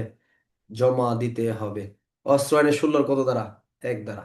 তাহলে আপনার অস্ত্র আমার অস্ত্র তো জমা দিয়ে দিছে, এখন লাইসেন্সের মেয়াদ শেষ হয়ে গেছে এই কারণে। অথবা 15 ধারার গেজেট একটা নির্দিষ্ট সময়ের জন্য, এখন আবার গেজেটের মেয়াদ অতিক্রম হয়ে গেছে, অথবা নতুন করে আবার লাইসেন্স পাইছি, তখন কি আমরা আবার এই অস্ত্র পাইতে পারি কিনা? ফেরত পাবো যে অস্ত্র জমা দিছি? অস্ত্র আইনের 16 ধারা 2 বলতেছে আমরা এই অস্ত্র আবার পরবর্তীতে কি পাইতে পারি? ফেরত পাইতে পারি। কিন্তু এমন হয়ে গেছে যে আমার এমন কারণে অস্ত্রের লাইসেন্স বাতিল হয়েছে, আমি বাকি জীবনে আর অস্ত্রের লাইসেন্স পাবো না। তখন আমার কি হবে? অস্ত্রের লাইসেন্স নেওয়ার জন্য আমার সময় গেছিল না, আমার টাকা পুরাইছে না, কষ্ট করতে হয়েছে না? তাহলে আমার অস্ত্রের লাইসেন্স বাতিল হয়ে গেল, তাহলে অস্ত্রটা তো আমার অর্থে দিয়ে কিনা ছিল। তখন আমি কি করব? এই অস্ত্রের বিক্রয়লব্ধ টাকাটা আমি পাইতে পারি। অস্ত্র আইনে কত দ্বারা? 16-2 দ্বারা। বুঝছেন? এগুলোর প্রশ্ন এখন পর্যন্ত হয় নাই। তবে যদি প্রশ্ন আসে, দেখেন যে যে ক্ষেত্রে এক উপধারার বিধান অনুযায়ী অস্ত্রশস্ত্র গোলাবারুদ সামরিক সরঞ্জাম জমা দেওয়া হয়েছে, সেই ক্ষেত্রে সরকার কর্তৃক প্রণীত বিধিমালা নির্ধারিত মেয়াদ উত্তীর্ণ হওয়ার পূর্বে যে কোনো সময় উক্তরূপ অস্ত্রশস্ত্র জমাদানকারী ব্যক্তি কি করতে পারবেন? জমাকৃত বা জমা দেওয়া অস্ত্রশস্ত্র তাহার দখলে বা অধিকারে রাখা বৈধ বা আইনসঙ্গত হয়ে থাকিলে সেগুলো আবার ফেরত পাবেন, অথবা ফেরত নেওয়ার অধিকারী হবেন। তাহলে এখন আমার প্রতি আর কি নাই? নিষেধাজ্ঞা নাই, আমি আবার অস্ত্র পাবো না? পাবো তো? পাবো, এটা একটা কন্ডিশন। আর এটা কি? যে ব্যক্তির পক্ষে উহা রাখা বৈধ বা আইনসঙ্গত, যে ব্যক্তির পক্ষে উহা রাখা বৈধ বা আইনসঙ্গত, তাহার নিকট বিক্রয় বা অন্যভাবে হস্তান্তর করতে বা করার ক্ষমতা অর্পণ করতে পারিবে, এবং উক্তরূপ বিক্রয়লব্ধ অর্থ গ্রহণ করতে পারে না। আমার কাছে আর ক্ষমতা আর নাই। ক্ষমতা আছে কার এখন? হারুনের, সে পারবে, তার লাইসেন্স আছে, অথবা সে শর্তের ভিতরে পড়ে, তাহলে তার কাছে আমি অস্ত্রটা কি করতে পারবো? হস্তান্তর করতে পারবো, বা এই মর্মে আমি কি করতে পারবো? ক্ষমতা প্রদান করতে পারবো, পেরে আমি অর্থটা গ্রহণ করতে পারবো। তাই প্রশ্ন কি হবে? যে যে ব্যক্তি অস্ত্র নিকটস্থ থানা বা ডিলারের কাছে জমা দিবে, এই ব্যক্তি সম্পর্কে পরবর্তী অস্ত্র বা বিক্রয়লব্ধ অর্থ কি পাইতে পারে? পাইলে কি পরিস্থিতিতে পাবে? তাহলে 16-2 কত? 16-2, যে হয়তো অস্ত্র পাবে মেয়াদ শেষ হয়ে গেলে বা তার নিষেধাজ্ঞা উঠে গেলে, অথবা অস্ত্র যদি না পায়, তাহলে কারো কাছে অস্ত্র বিক্রয় করতে পারবে বা এই ক্ষমতা পাবে, বিক্রয়লব্ধ অর্থ কি করতে পারবে? সে পাইতে পারবে। তবে এই আইনে 24 ধারা অনুসারে মানে কি? 24 ধারা মানে বাজেয়াপ্ত। তাহলে 24 ধারা অনুসারে বিধান অনুযায়ী যে অনুরূপ জমা দেওয়া কোনো মালামাল বাজেয়াপ্ত করার নির্দেশ দেওয়া হয়ে থাকলে, সেই ক্ষেত্রে উহা ফেরত দেওয়া, বিক্রয় করা, হস্তান্তর করা যাবে না। একবারে টোটালি পাবে না। কখন? মানে আপনি যে ফেরত জমা দিয়েছিলেন এটা কি হয়ে গেছে? এটা বাজেয়াপ্ত হয়ে গেছে। তাহলে কি আপনি আর পাবেন এটা? আর পাওয়ার সুযোগ আছে? না পাবেন অস্ত্র, না পাবেন বিক্রয়লব্ধ অর্থ। কারণ কি? এটা বাজেয়াপ্ত হয়েছে। কেন বাজেয়াপ্ত হইলো? কারণ আপনি এই অস্ত্র আইনের অধীনে অপরাধের দায়ে কি হয়ে গেছিলেন? দণ্ডিত হয়ে গেছিলেন। কেন বাজেয়াপ্ত হয়? যদি কোনো ব্যক্তি অস্ত্র আইনের অধীনে কোনো অপরাধ করে, তাহলে সেই ক্ষেত্রে কি হবে? দণ্ডের পাশাপাশি এগুলো বাজেয়াপ্ত করা যাবে। তাহলে বাজেয়াপ্ত হলে আপনি কি আবার 16 ধারা দাবি করতে পারবেন যে আমি তো জমা দিছিলাম, এখন আবার আমাকে দেন? দিবে? বলবো আপনার 24 ধারা বাজেয়াপ্ত হয়েছে, আপনি এটা আর পেতে পারেন না। ঠিক আছে? এখানে আরো কথা আছে, এগুলো আপনাকে না নিলেও চলবে, যাই হোক। তাহলে 16 ধারা ওই চারটা কথা তো মনে আছে নাকি? লাইসেন্স বাতিল, স্থগিত, সরি বাতিল, অথবা মেয়াদ উত্তীর্ণ, অথবা গেজেট প্রকাশ করা হয়েছে 15 ধারার, অথবা কোনো কারণে বেআইনি হয়ে গেছে। আর 17 ধারা কি? চারটা বলছিলাম নিয়মগুলা কি কি? সময়, ফি বা স্ট্যাম্প, তারপর হলো তথ্য সংরক্ষণ বা প্রদর্শন, অস্ত্র প্রদর্শন। তাহলে একটা কি হলো কি তথ্য সংরক্ষণ ও প্রদর্শন, আর এটা হলো কি অস্ত্র প্রদর্শন, পরিদর্শনের জন্য। এই তো এই নিয়মগুলো। অস্ত্র আইনের 17 টাইপের অস্ত্র নিয়ে ঘোরাফেরার উপর কি করতে পারেন? বিধিনিষেধ আরোপ করতে পারেন। কাদের অস্ত্র নিয়ে? যাদের অস্ত্রের লাইসেন্স নাই তাদেরকে নিয়ে, তাই না? যে যাদের লাইসেন্স নাই তাদের, নাকি যাদের অস্ত্রের লাইসেন্স আছে তাদের? লাইসেন্সধারী ব্যক্তিদের উপর অস্ত্র নিয়ে ঘোরাফেরার উপর কি করতে পারেন? সঙ্গে নিয়ে চলাফেরা করার উপর সরকার গেজেট প্রকাশের মাধ্যমে জনস্বার্থে যুক্তিসঙ্গত উপায়ে কি করতে পারেন? এটা চলাফেরা করার উপর, এটা গেজেটের মাধ্যমে নির্দিষ্ট মেয়াদের জন্য বিধিনিষেধ বা নিষেধাজ্ঞা আরোপ করতে পারেন। অস্ত্র আইনের 17 টাইপের কয়ের 1 ধারা, এটা গুরুত্বপূর্ণ ধারা। যে ক এর 2 এবং 18 ক কই তিনটা মিলে একটা প্রশ্ন হবে যে লাইসেন্স কোন ক্ষেত্রে বাতিল এবং কি করা যায়, সাময়িকভাবে স্থগিত করা যায়, কোন ক্ষেত্রে বাতিল এবং সাময়িকভাবে স্থগিত করা যায়। তাহলে 17 ধারাটা হলো বাতিলের দ্বারা, এবং 18 ক যেটা ক খ এটা হলো বাতিল এবং সাময়িকভাবে কি স্থগিতকরণের দ্বারা। তাহলে অস্ত্র নিয়ে চলাফেরার উপর বিধিনিষেধ আরোপ করবে কে? সরকার। কতদিনের জন্য? নির্দিষ্ট মেয়াদকালের জন্য। কিভাবে? জনস্বার্থে এবং গেজেট প্রকাশের মাধ্যমে। কোন ধরনের ব্যক্তিকে? যাদের অস্ত্রের লাইসেন্স আছে তাদেরকে, তাই না?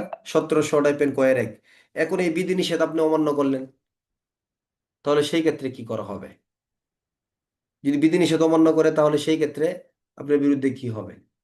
তাহলে অস্ত্র আইনে 1700-2 বলতেছে, যদি কোনো ব্যক্তি উপধারা 1-এর বিধানটা অমান্য করে তারপরে অস্ত্র সঙ্গে নিয়ে চলাফেরা করে, তাহলে ম্যাজিস্ট্রেট হতে পারে। এমসিকিউ প্রশ্ন আসতে পারে, কারা পারবে? ম্যাজিস্ট্রেট, পুলিশ কর্মকর্তা, অথবা সরকার এই সম্পর্কে অন্য কোনো ব্যক্তিকে যদি ক্ষমতা প্রদান করেন, তাহলে তারা কি করতে পারবেন? তাকে অস্ত্রমুক্ত করতে পারবেন, তাহার লাইসেন্স বাতিল করা যাবে, এবং জাতীয় বা স্থানীয় নির্বাচনের কাল সময় পর্যন্ত এটা কি করা যাবে? সাময়িকভাবে বাতিল করা যাবে।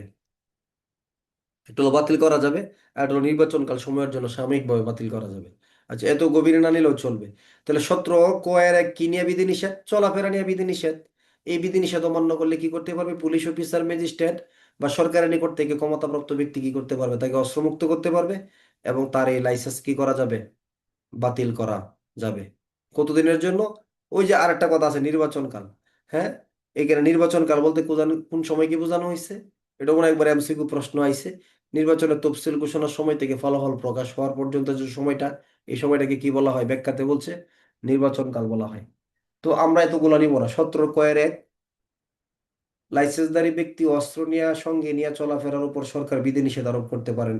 1700-1 যদি কেউ এই বিধিনিষেধ অমান্য করে নিয়ে ঘোরাফেরা করে, চলাফেরা করে, তাহলে তার অস্ত্রের লাইসেন্স কি করা যাবে? বাতিল করা যাবে বা সাময়িকভাবে বাতিল করা যায়। 1700-2। আর কোন কোন ক্ষেত্রে বাতিল করা যায় বা স্থগিত করা যায়? এরপরে দ্বারা হলো 18। 18 দ্বারা দুইটা কারণে পারা যায়। 18 কতে বলতেছে জনশৃঙ্খলা বা শান্তি শৃঙ্খলা রক্ষার প্রয়োজনে পারবে।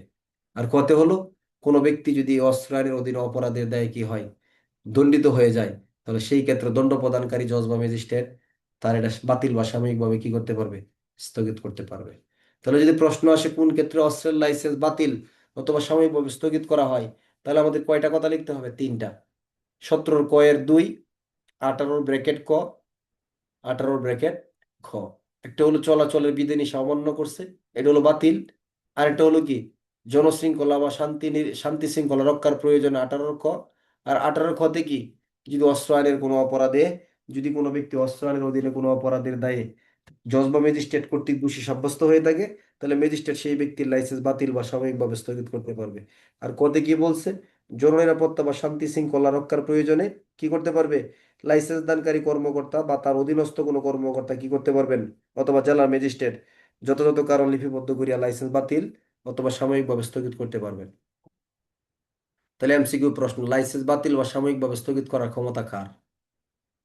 লাইসেন্স প্রদানকারী কর্তৃপক্ষের, তাদের নিকট থেকে ক্ষমতাপ্রাপ্ত কোনো কর্তৃপক্ষ, জেলা ম্যাজিস্ট্রেট, দণ্ড প্রদানকারী জজ বা ম্যাজিস্ট্রেট। সঠিক উত্তর কোনটা? সবকটাই সঠিক, সবকটাই।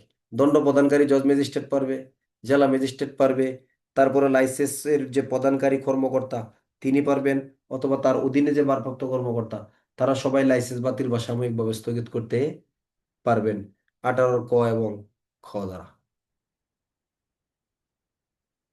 তাহলে দুইটা প্রশ্ন কিন্তু এখানে গেল গুরুত্বপূর্ণ। কি কোন ক্ষেত্রে অস্ত্রশস্ত্র নিকটস্থ থানায় বা ডিলারের কাছে জমা দিতে হয়? চারটা। বাতিল, উত্তীর্ণ, 15 ধারার গেজেট, বেআইনি হয়ে গেছে। কোন কোন ক্ষেত্রে বাতিল বা সাময়িকভাবে স্থগিত হয়? অস্ত্র নিয়ে ঘোরাফেরার উপর বিধিনিষেধ অমান্য করলে 1700-2 বাতিল হয়। জননিরাপত্তা শান্তি শৃঙ্খলা রক্ষার প্রয়োজনে বাতিল বা স্থগিত হয় 18 ক। অস্ত্র আইনের অধীনে অপরাধের দায়ে দণ্ডিত হইলে বাতিল বা সাময়িকভাবে স্থগিত হয় 18 খ। এখন আসেন শাস্তি সম্পর্কিত অধ্যায়, অস্ত্র আইনের 19 ধারা। ধারা? অস্ত্র আইনের 19, যদি কোনো ব্যক্তি অস্ত্র আইনের 5 ধারা, 6 ধারা, 10 ধারা, 13 ধারা, 14, 15, 16 এবং 17 ধারার বিধানগুলো অমান্য করেন, তাহলে সেই ব্যক্তির শাস্তি যাবজ্জীবন কারাদণ্ড হতে পারে, যার মেয়াদ 7 বছরের কম হবে না, অস্ত্র আইনের 19 দ্বারা। তাহলে আপনি তো লাইসেন্স ছাড়া অস্ত্র উৎপাদনও করতে পারবেন না, ক্রয় বিক্রয় করতে পারবেন না। এখন আপনি উৎপাদন করতেছেন, ক্রয় বিক্রয় করতেছেন, তাহলে আপনার শাস্তি, আপনি বিধান অমান্য করলেন কত দ্বারা? 5 দ্বারা। কত দ্বারা? 5 দ্বারা। শাস্তি হবে কত দ্বারাই? 19 দ্বারাই। বলছে আমদানি রপ্তানি করতে পারবেন না, বলা আছে কত দ্বারাই? 6 দ্বারাই। বিধান অমান্য করলেন, শাস্তি কত দ্বারাই? 19 দ্বারাই। বলছে পরিবহন করতে পারবেন না, লাইসেন্স বা লাইসেন্সের অনুমোদিত পরিবহন পদ্ধতি, বিধান অমান্য করলেন কত দ্বারার? 10 দ্বারার। শাস্তি কত দ্বারাই? 19 দ্বারাই। আপনি আপনার অস্ত্র বহন করতে পারবেন না, বলা আছে কত দ্বারাই? 13 দ্বারাই। বিধান অমান্য করলেন, শাস্তি কত দ্বারাই? 19 দ্বারাই। দখলে রাখতে পারবেন না, বলা আছে কত দ্বারাই? 14 দ্বারাই। বিধান অমান্য করলেন, শাস্তি কত দ্বারাই? 19 দ্বারাই। কোনো এলাকার ভিতরে রাখতে পারবেন না, বলা আছে কত দ্বারাই? 15 দ্বারাই। বিধান অমান্য করছেন, শাস্তি কত দ্বারাই? 19 দ্বারাই। এখন প্রশ্ন আসবে কি জানেন? প্রশ্ন আসবে কোন কোন ক্ষেত্রে অস্ত্র শস্ত্র নিকটস্থ থানার ভারপ্রাপ্ত কর্মকর্তা বা ডিলারের কাছে জমা দিতে হয়। এটা একটা প্রশ্ন। যদি কোনো ব্যক্তি এই বিধান অমান্য করে অস্ত্র শস্ত্র জমা না দেয়, তাহলে তার বিরুদ্ধে কি আইনগত ব্যবস্থা? এখন বলি প্রথমটা তো কমন পড়ছে, পরেরটা তো কমন পড়ে নাই, তাই না? তাহলে পরের অংশটা কি? 16 দ্বারা বিধান অমান্য করছে, শাস্তি কত দ্বারাই? 19 দ্বারাই। আবার 19 দ্বারা লিখলেও হবে না, যদি প্রশ্নের ভিতরে উল্লেখ করা থাকে যে এক ব্যক্তির অস্ত্রটা কি আগ্নেয় অস্ত্র, আগ্নেয় অস্ত্র জমা দেওয়ার জন্য নির্দেশ প্রদান করা হয়েছে, সে কি করে নাই? জমা দেয় নাই। বা কোন ক্ষেত্রে আগ্নেয় অস্ত্র জমা দিতে হয়, যেহেতু প্রশ্নের ভিতরে কি বলছে? আগ্নেয় অস্ত্র, তাহলে জমা দিতে হবে 16 দ্বারাই। জমা দেয় নাই, তাহলে শাস্তি কত দ্বারাই? এখন আপনি লিখছেন 19 দ্বারাই। তাহলে হবে? হবে না।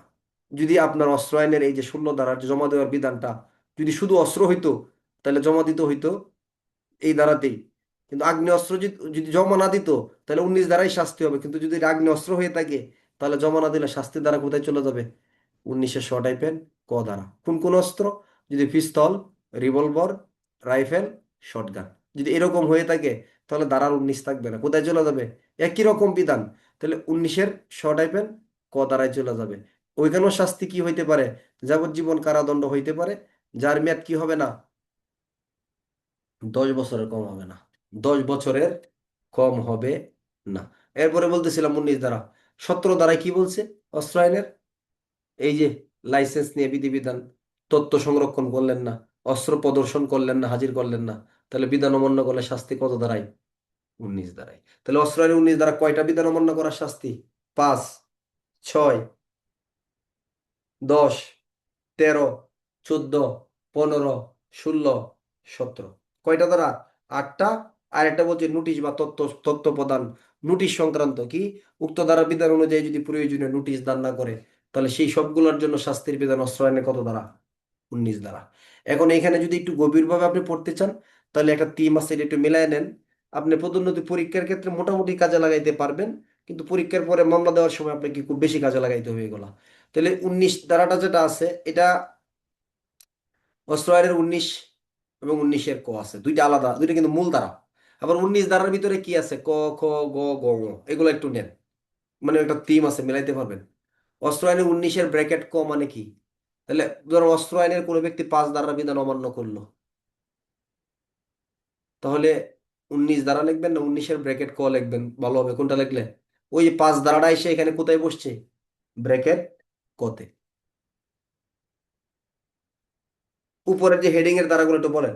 19 ধারা হেডিং এর ধারাগুলো বলেন, যে অস্ত্র আইনের 5, 6, 10, 13, 14, 15, 16, 17, এই ধারাগুলোর বিধান যদি অমান্য করে, তাহলে 5 সমান সমান অস্ত্র আইনের 5-এর বিধান অমান্য করা মানে শাস্তির জায়গা কোনটা? 19-এর ব্র্যাকেট ক। তাহলে 6 সমান সমান কি হওয়ার কথা ছিল? খ। কিন্তু খটা এখানে কি বলছে? এই আইনের প্রয়োজনীয় নোটিশ বা তথ্য প্রদান না করলে, এটা হলো খ। এটা নতুন একটা যুক্ত হইলো আইসা এখানে। তারপরে গ সমান সমান কি হবে তাহলে? 6। গ মানে কি? 6। অস্ত্র কিন্তু গুরুত্বপূর্ণ আইন। গ মানে কি? 6। তারপরে উপরে আবার হেডিং এ যান, 5, 6 কত? 10। তাহলে 10 মানে কি হবে? 19-এর ব্র্যাকেট ঘ। এরপর আসেন 13। 13 মানে কি হবে তাহলে? 19-এর ব্র্যাকেট ঙ। 14 আসেন, চোদ্দ মানে কি আসবে? এখানে দুইটা একসাথে আসে, 14 এবং 15। 14 এবং 15 মানে 19-এর ব্র্যাকেট কত আসবে? ছ। এরপরে আসেন অস্ত্র আইনের এই যে 17 গ, অস্ত্রের অধীনে কি তথ্য সংরক্ষণ করছিলেন, কি কি কার্যক্রম করছিলেন, এই সম্পর্কে রিপোর্ট দিতে বলছে, আপনি দেন নাই। তাহলে শাস্তির বিধান হবে কত? 19-এর চতে। আর হলো ছতে। হ্যাঁ। আর এটা হলো কি? বর্গীয় জ। বর্গীয় জ মানে কি? ওই যে অস্ত্র আইনের 17 এর বিধান অমান্য করছেন, পরিদর্শন করেন নাই বা এগুলো প্রদর্শন করেন নাই অস্ত্রগুলা, তখন বিধান অমান্য করলে শাস্তি কততে? 19-এর বর্গীয় জ। আর ঝতে গিয়ে বলতেছে কি? অস্ত্র আইনের ওই যে আবার 14 এবং 16 ধারার বিধান অমান্য করলে। তাহলে কোনো ব্যক্তি অস্ত্র শস্ত্র প্রদর্শন জমা দেয় নাই, তাহলে শাস্তির জায়গাটা কোথায়? 19-এর ঝতে। 19-এর ঝ। এই জায়গাগুলোর সাথে কি করতে পারেন, যদি মিলাইতে পারেন তাহলে খুব সহজ হবে। তাহলে আরেকবার বলে আশা করি মিলাই ফেলতে পারবেন। 5 মানে কত? এই ধারাটা কিন্তু আপনি পরবর্তী 2টা 3টা ধারাতে গিয়ে টানবে। 5 মানে কত? 19-এর ক। 6 মানে কত? 19-এর গ। গ কিন্তু খ না। খ হইল প্রয়োজনীয় নোটিশের জন্য চলে আসছে এই ধারাটা। আর 19-এর ঘ মানে কত? 10। 19-এর মানে কত? 13। 19-এর চ মানে 14 15। ঠিক আছে? কত চ মানে? 14 এবং 15। আর এই যে 17 ধারার যে দুইটা, একটা হলো 17-র গ, আর একটা কত? 17-র উ। মনে আছে তো দুইটাতে পড়াইছিলেন নিয়মগুলা? এগুলোর জন্য 19-এর দুইটা ধারা আসছে, ছ আর হলো কি? ছ আর হলো বর্গীয় জ। এই দুইটা ধারা আসছে এখানে। আর জটা আবার কি নিয়া? অস্ত্র আইনে 14 এবং 16 ধারার বিধান অমান্য করলে। এখন যদি বলেন এই টিমটা যাদের নেয়া নিয়ে নিবেন অল্পতে, তারা বুঝে ফেলবেন যে আসলে এই টিমটা এরকম। আর যদি কেউ মনে করেন না আমি এটা এখানে পড়বো না, না পড়লে খুব অসুবিধা হবে, আমি তো অস্ত্র আইনের 19 ধারা লিখবো, 19 শর্ট পেন ক ধারা লিখবো, না খুব একটা চাপ পড়বে না আপনার জন্য। তবে যদি এটা বুঝে দিতে পারেন আলহামদুলিল্লাহ ভালো, নাহলে 19 লিখবেন 19-এর ক। তাহলে 19 দ্বারা কয়টা বিধান অমান্য করলে? বলেন 5 6 10 13 থেকে 17। এই ধারার যে কোনো বিধান যদি কেউ অমান্য করে, তাহলে তার শাস্তি হবে অস্ত্র আইনের ধারা কত? 19। আর 19-এর কতে কি? যদি কোনো ব্যক্তি অস্ত্র আইনের 5 ধারা, অস্ত্র আইনের 6 ধারা এবং 13 14 15 ধারার বিধানগুলো অমান্য করে, কত? 5 6 13 14 15 ধারার বিধানগুলো অমান্য করে, তাহলে তার শাস্তি হবে 19 টাইপের ক দ্বারা, যার শাস্তি কি হতে পারে? যাবজ্জীবন কারাদণ্ড, যা 10 বছরের কম না। এখন আপনারা আমাকে বলবেন যে অস্ত্র আইনের 19-এর শ টাইপের ক দ্বারার এখানে হেডিং এ তো 5 দ্বারা নাই। এটা আপনাদের মনে কিন্তু একটা প্রশ্ন আসছে। প্রশ্ন আসছে না? যে এখানে হেডিং এ তো 5 নাই, তো এখানে যে আমি 5 কোথা থেকে বললাম, এটা আপনারা বলেন। এখানে 19 টাইপের ক দ্বারা আছে, উপরে 6 দ্বারা 13 14 15 চারটা দ্বারার কথা বলা আছে না ভাই? 6 13 14 15 এটা তো বলা আছে। তাহলে আমি 5 কোথা থেকে বললাম, এটা আপনারা বলেন। 5 বলছি এই কারণেই, কারণ দেখেন 19 পেন কয়ের যখন পড়া শুরু করবেন, তখনই কিন্তু বলা আছে যে এইখানে 19 দ্বারা যাই থাকুক না কেন, যদি কোনো ব্যক্তি উক্ত 19 দ্বারার ক, 19 দ্বারা ক মানে কত? 5। বুঝছেন? 19-এর ক মানে কত? 5। গ মানে 6। উ মানে কত? 13। ছ মানে 14 এবং 15। পাইছেন? পাইছেন এই জায়গাটা? এটা 3 কিন্তু এটা। তাহলে এইখানে হেডিং এ 5 আসবে না? আসবে না? তাহলে সবাই যাদের কাছে মূল বই আছে, 6-এর আগে উপরে 5 লিখে দেন, কোনো অসুবিধা নেই। 6-এর আগে কি করেন আপনারা? 5 হাতে বসায় দেন। এটা কোনো সন্দেহ নাই এখানে। অবশ্যই 5 ধারার বিষয় এখানে আছে। তাহলে অস্ত্র আইনের 19 ধারাতেও এই ধারাগুলো আছে। অস্ত্র আইন 19-এ 5-এর কথা বলা আছে না? 6-এর কথা আছে না? 13 কথা আছে না? 14-র কথা আছে, 15-র কথাও আছে। এইখানেও এই ধারাগুলো আছে। তাহলে পার্থক্যটা কোথায় হলো? পার্থক্য হলো 19 ধারায় 8টা অপরাধের জন্য শাস্তি, এইখানে হলো কয়টায়? 5টা ধারার জন্য। একটা হলো 19 ধারা, একটা হলো 19 টাইপের ক ধারা। এগুলো হলো আসল পার্থক্য না। আসল পার্থক্যটা কি? 19 ধারায় যে বিষয়গুলো আছে, এগুলোর শাস্তিগুলো স্বাভাবিকভাবে বলা আছে। আর 19-এর কতে শাস্তিটা এই জন্য বলা আছে যে 19 ধারার এই যে 5টা বিধান, যদি এগুলা পিস্তল রিভলভার বা রাইফেল শটগান সম্পর্কিত হয়ে থাকে বা আগ্নেয়াস্ত্র সম্পর্কিত হয়ে থাকে, তাহলে শাস্তির পরিমাণ বেড়ে যাবে। ধারা চলে আসবে কোথায়? 19-এর ক দ্বারা। এখন পরীক্ষার হলে প্রশ্ন আসছে, কি প্রশ্ন আসছে? যে সুজন, রফিক, হারুন তারা তিন বন্ধু মিলে কি করছে, একটা গোপন আস্তানার ভিতরে দেশীয় অস্ত্র তৈরির কারখানা তৈরি করছে, এবং তারা এই অস্ত্রগুলো কি করতেছে, প্রস্তুত করতেছে, এবং এটা বিদেশে রপ্তানি করতেছে। বোঝার চেষ্টা করেন। তাহলে কত ধারার বিধান অমান্য করলো? 5 ধারার বিধান অমান্য করছে। আবার রপ্তানি করতেছে, 6 ধারার বিধান অমান্য করছে। তাই কি না? এখন আপনারা শাস্তি দিবেন কত ধারায়? 19 ধারা না 19-এর ক? 19 ধারা। ধারা কত হবে? 19 হবে। কেন? কারণ দেশীয় অস্ত্র কিন্তু। 5 ধারার বিধান যদিও বা অমান্য, যদিও বা 6 ধারার বিধান অমান্য করছে, কিন্তু এটা কিন্তু পিস্তল, রিভলভার, রাইফেল, শটগান নয়, দেশীয় অস্ত্র নিয়ে। তাহলে মামলা রুজু হবে কত ধারাতে? 19 ধারাতেই। কিন্তু যদি প্রশ্নের ভিতরে বলতো ওইগুলা শটগান তৈরি করতেছে অথবা আগ্নেয়াস্ত্র তৈরি করতেছে, রপ্তানি করতেছে, তাহলে ধারা চলে আসতো কোথায়? 19 টাইপের ক ধারা। আপনার যদি প্রশ্ন ফুলফিল কমন পড়ে, তাহলে 19 ধারাটাকে 19 ধারাতেই দিবেন, 19 টাইপের ক ধারাটাকে টাইপের ক ধারাতেই দিবেন। আর যাদের প্রশ্ন কমন পড়বেন আন্তাজি ছাত্র, তারা লিখবে 19 টাইপের ক ধারা। কথা বুঝাইতে পারছি বিষয়টা আমি? তাহলে কিন্তু আপনার এখানে রেজাল্টের পার্থক্য হয়ে যাবে, যে না বুঝে লিখছে 19 টাইপের ক। আপনি একদম প্রপার ধারাটাই কি করবেন, ব্যবহার করার চেষ্টা করবেন। ঠিক আছে? তবে যে ক্ষেত্রে আপনি প্রশ্নে দেখে বুঝতে পারবেন যে এটা কি 19 দ্বারা হবে নাকি 19 টাইপের ক দ্বারা হবে। ঠিক আছে? এই জায়গা। আর যদি মনে করেন না কোনোভাবে প্রশ্ন থেকে সমাধান বের করতে পারতেছেন না যে এটা কোনটা হবে, সেই ক্ষেত্রে আপনার তো আর কোনো কিছু করার নাই। 19 টাইপের ক দুইটাই কি করবেন, ব্যবহার করে দিয়ে আসবেন। এখন আমি যে তখন বড় চিল্লাচিল্লিটা করলাম একটু আগে 19 দ্বারা নিয়ে, যে 19-এর ক মানে 5, 6 মানে নোটিশ, খ মানে কি নোটিশ বা তথ্য সরবরাহ, গ মানে 6, ঙ মানে 10, ছ মানে 13, সরি, অস্ট্রেলিয়ার 19-এর ক মানে কত? 5 দ্বারা। খ মানে নোটিশ, গ মানে 6 দ্বারা, ঘ মানে 10, ঙ মানে 13, চ মানে 14 এবং 15, ছতে হলো অস্ট্রেলিয়ার 17 এর গ, বর্গীয় জতে হলো 17 এর ঙ, ওই যে যেটা লাইসেন্স সংক্রান্ত বিধান, আর অস্ট্রেলিয়ার ঝতে হলো অস্ত্রায়নের 14 এবং 16 ধারা। এই কথাটা কি কিছুটা বুঝাইতে পারছি আমি এটা? বুঝছেন তো নাকি? ওই আগের ধারার নিয়ম গুলা এসে 19 ধারার সাথে, যে 19-এর টাইপের না কিন্তু, 19 ধারার সাথে এসে কি করছে, সেট করছে যে এটার জন্য এইটা, এটার জন্য এইটা। এটা যারা সাব ইন্সপেক্টর থানায়, তারা এই জায়গাগুলো কিন্তু ভালো করে বুঝে, কারণ তাদের কি করতে হয়, অস্ত্র পাইলে বা অস্ত্র আইনের অধীনে মামলা দিতে গেলে এই জায়গাগুলো ভালো করে বুঝতে হয়। ঠিক আছে? এটা হচ্ছে যে মাদক দ্রব্যের 36-এর যেরকম চার্টার যে ব্যাপারটা আছে না, অনেকটা কিন্তু এটার মতো, এই জায়গাটা অনেকটাই কি এই জায়গাটার মতো। তাহলে অস্ট্রেলিয়ার 19 এবং 19 টাইপের ক ধারার মূল পার্থক্যটা কি? প্রধান পার্থক্য হলো 19 ধারার ক্ষেত্রে পিস্তল, রিভলভার, রাইফেল, শটগান হতেও পারে, নাও হতে পারে। কিন্তু এই বিধানগুলো যদি পিস্তল, রিভলভার, রাইফেল, শটগান দিয়ে অমান্য করে, তাহলে শাস্তির ধারা হয়ে যাবে কোনটা? 19 টাইপের ক ধারা। 19 ধারার জন্য শাস্তির পরিমাণ 7 বছরের বেশি হবে না, না কম হবে না। আর 19-এর ক এর জন্য 10 বছরের কম হবে না। একদিক দিয়ে 19 দ্বারা, একদিক দিয়ে 19-এর ক দ্বারা। 19 ধারার ক্ষেত্রে লাগবেন 5, 6, 10, 13 থেকে 17 ধারার বিধান অমান্য করার শাস্তি।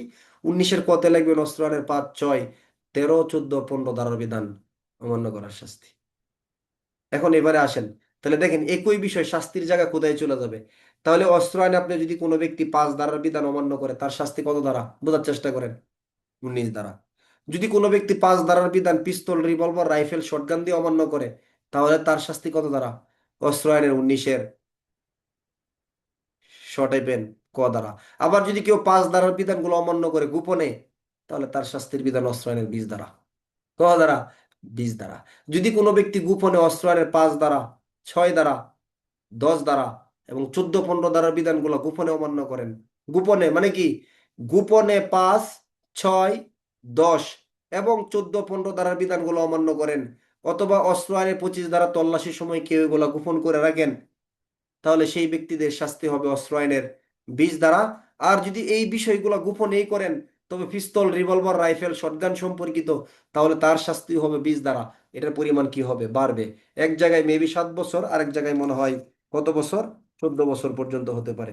এটা হলো অস্ত্র আইনে কওয়া দ্বারা। তাহলে অস্ত্র আইনে যদি কোনো অপরাধ আসে এরকম, যে 5-এর বিধান বলেন, 6-এর বলেন, 10-এর বলেন, 14, 15 বিধানগুলো অমান্য করছে কিভাবে, গোপনে, তখন কোন ধারাকে প্রাধান্য দিতে হবে? তখন প্রাধান্য দিতে হবে অস্ত্র আইনের 20 ধারাকে। কত? 20 ধারা। তাহলে অস্ত্র আইনের 5 ধারার বিধান অমান্য করার জন্য কি কি শাস্তি হইতে পারে? অস্ত্র আইনের 5 ধারার বিধান অমান্য করার জন্য শাস্তি হইতে পারে 19 ধারা। পিস্তল, রিভলভার, রাইফেল, শটগান নিয়ে করলে শাস্তি হইতে পারে 19-এর ক ধারা। গোপনে করলে শাস্তি হইতে পারে অস্ত্র আইনের ক ধারা, 20 ধারা। বুঝছেন? প্রশ্ন আমার যেভাবে যেভাবে দেখো, আমার যদি মূল ধারা বোঝা থাকে তাহলে প্রশ্ন আমি ঠিকই কি করবো, সেট করে ফেলতে পারবো। অস্ত্র আইনের 20-এর শ টাইপের ক, এটা হলো কোন দণ্ড অস্ত্র আইনের? এটা বর্ধিত দণ্ডের ক্ষেত্রে, হ্যাঁ। অস্ত্র আইনে সর্বোচ্চ শাস্তি বা প্রাণদণ্ড দেওয়া যেতে পারে অস্ত্র আইনে ক ধারা, 20 ধারা, যদি কোনো ব্যক্তি অস্ত্র আইনে 13 ধারার বিধান, 14 ধারার বিধান এবং 15 ধারার বিধান। তাহলে 13 মানে কি? বহন। 14 মানে কি? দখল। 15 মানে কি? ওই যে এলাকার ভিতরে দখল বা রাখা। এই বিধানগুলো যদি কোনো ব্যক্তি কি করে, পিস্তল হইতে পারে, রিভলভার, রাইফেল, শটগান হইতে পারে, এরকম কোনো অস্ত্র শস্ত্র সজ্জিত দেখে 13, 14, 15 ধারার বিধানগুলো যদি অমান্য করে, এবং যদি পারিপার্শ্বিক অবস্থার মধ্যে এরকম মনে হয় বা প্রতীয়মান হয় যে সে কোনো হত্যাকাণ্ডের জন্য বা কোনো ব্যক্তিকে খুন করার জন্যই এরকম ভাবে অস্ত্রশস্ত্র তার কাছে রাখছে, বহন করছে, দখলে রাখছে, নিয়ন্ত্রণে রাখছে, তাহলে সেই ক্ষেত্রে আবার শাস্তির বিধান কত দ্বারাই চলে যাবে? 20-এর ক। 20-এর ক। তাহলে সেই ক্ষেত্রে তার মৃত্যুদণ্ড অথবা তাকে যাবজ্জীবন কারাদণ্ড পর্যন্ত প্রদান করা যেতে পারে। তাহলে আপনি যদি মনে করেন যে ধরেন অস্ত্রের কোনো ব্যক্তি 14 ধারার বিধান অমান্য করলে শাস্তি কত দ্বারা হইতে পারে? 19 ধারা হইতে পারে কি না? হইতে পারে। আবার 14 ধারার বিধান কোনো ব্যক্তি পিস্তল, রিভলভার, রাইফেল, শটগান দিয়ে অমান্য করছে, তার শাস্তি 19 টাইপের কত হতে পারে কি না? হতে পারে। আবার কেউ মনে করেন যে 14 ধারার বিধান অমান্য করে তার দখলে রাখছে, কিন্তু মনে হয়েছে কি যে কাউকে হত্যা সংগঠনের জন্যই রাখছে মনে হয়, তাহলে শাস্তির দ্বারা কোথায় হবে? মামলার দ্বারা 19 হবে? 19 টাইপের ক হবে নাকি 20 টাইপের কতে চলে যাবে? 20 টাইপের কতে চলে যাবে। যদি পারিপার্শ্বিক অবস্থাতে প্রতীয়মান এরকমটা হয় যে হত্যা সংগঠনের জন্য তিনি কি করছেন, এরকম করছেন। এর লিখিত পরীক্ষার প্রশ্ন হয় বেশি এখান থেকে।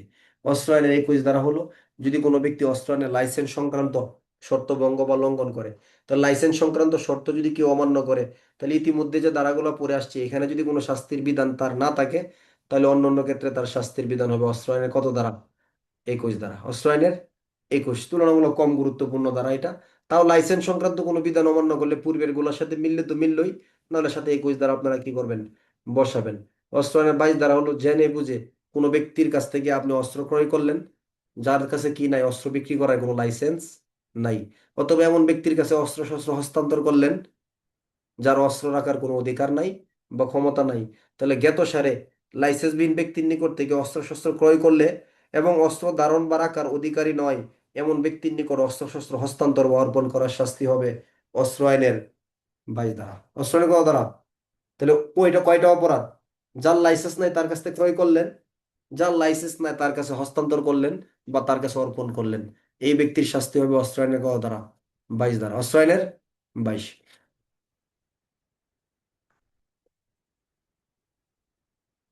এগুলো খুব সহজ আলোচনা। অস্ত্র আইনের 23 ধারা মাদকদ্রব্য আইনের 42-এর মতো শাস্তির ব্যবস্থা নাই এরকম ক্ষেত্রে, হ্যাঁ, শুধু মিলিয়ে যাবেন। মাদকদ্রব্যের কত পড়ছিলাম এরকম? 42-এর 1 না? যে শাস্তির ব্যবস্থা নাই এরকম কোনো অপরাধের ক্ষেত্রে হয়ে থাকলে তার শাস্তির বিধান এই আইনের কত ধারা? 42-এর 1। আর অস্ত্র আইনের জন্য কত ধারা? 23। বুঝছেন তো বিষয়টা?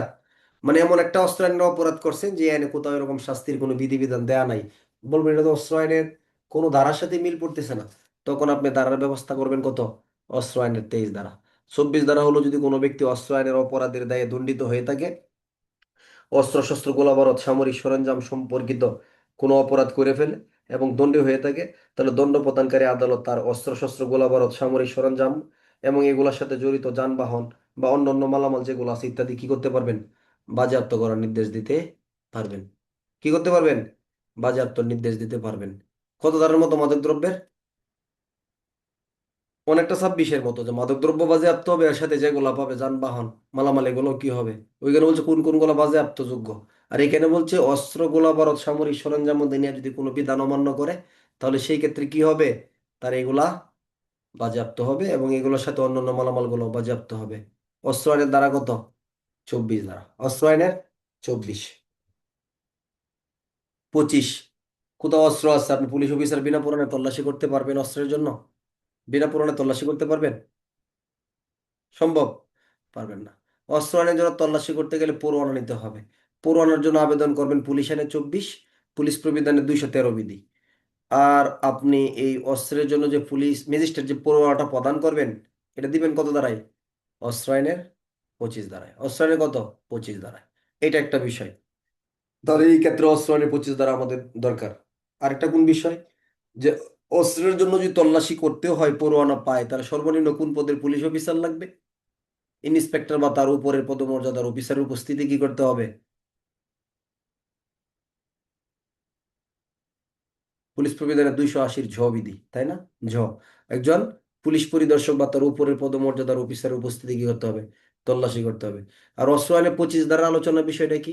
ম্যাজিস্ট্রেট যদি মনে করেন তার এখতিয়ারাধীন এলাকার ভিতরে, হ্যাঁ, বেআইনিভাবে বা অপরাধমূলক উদ্দেশ্যে কোনো স্থানে বা ব্যক্তির কাছে অস্ত্রশস্ত্র, গোলাবারুদ, সামরিক সরঞ্জামাদি আছে, যেগুলো এলাকার শান্তি শৃঙ্খলার জন্য হুমকি স্বরূপ হইতে পারে, তাহলে ম্যাজিস্ট্রেট তার কারণ লিপিবদ্ধ করিয়া এগুলো কি করতে পারবেন?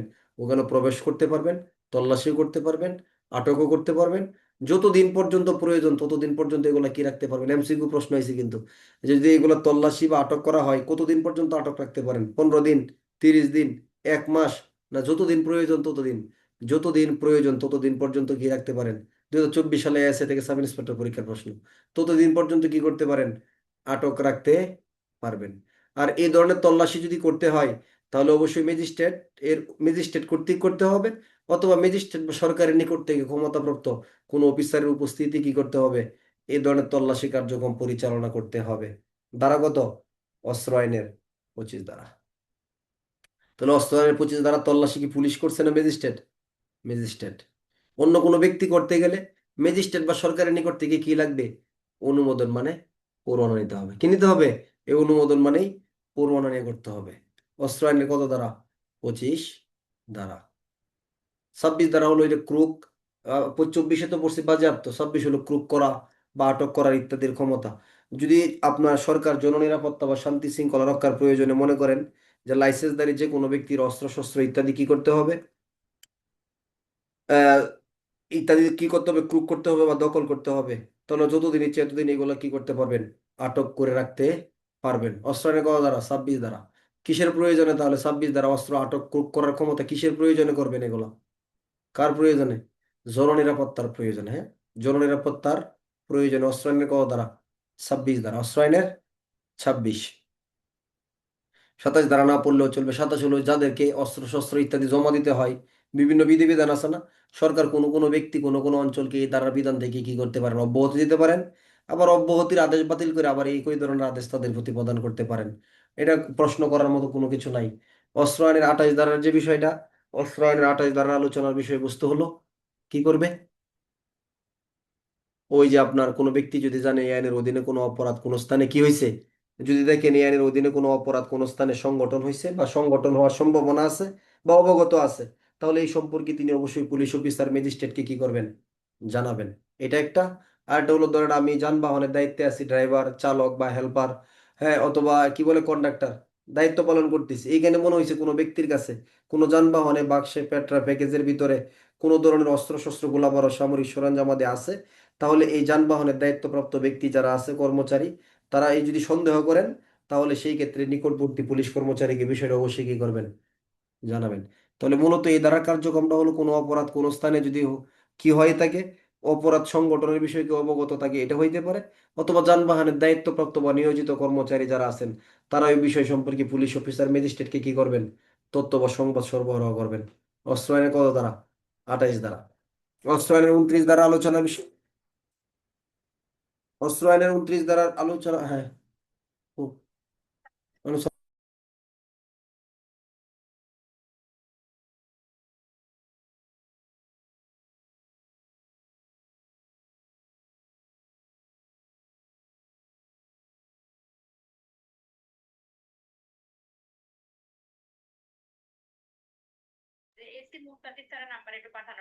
একটু আমি একটু ক্লাস।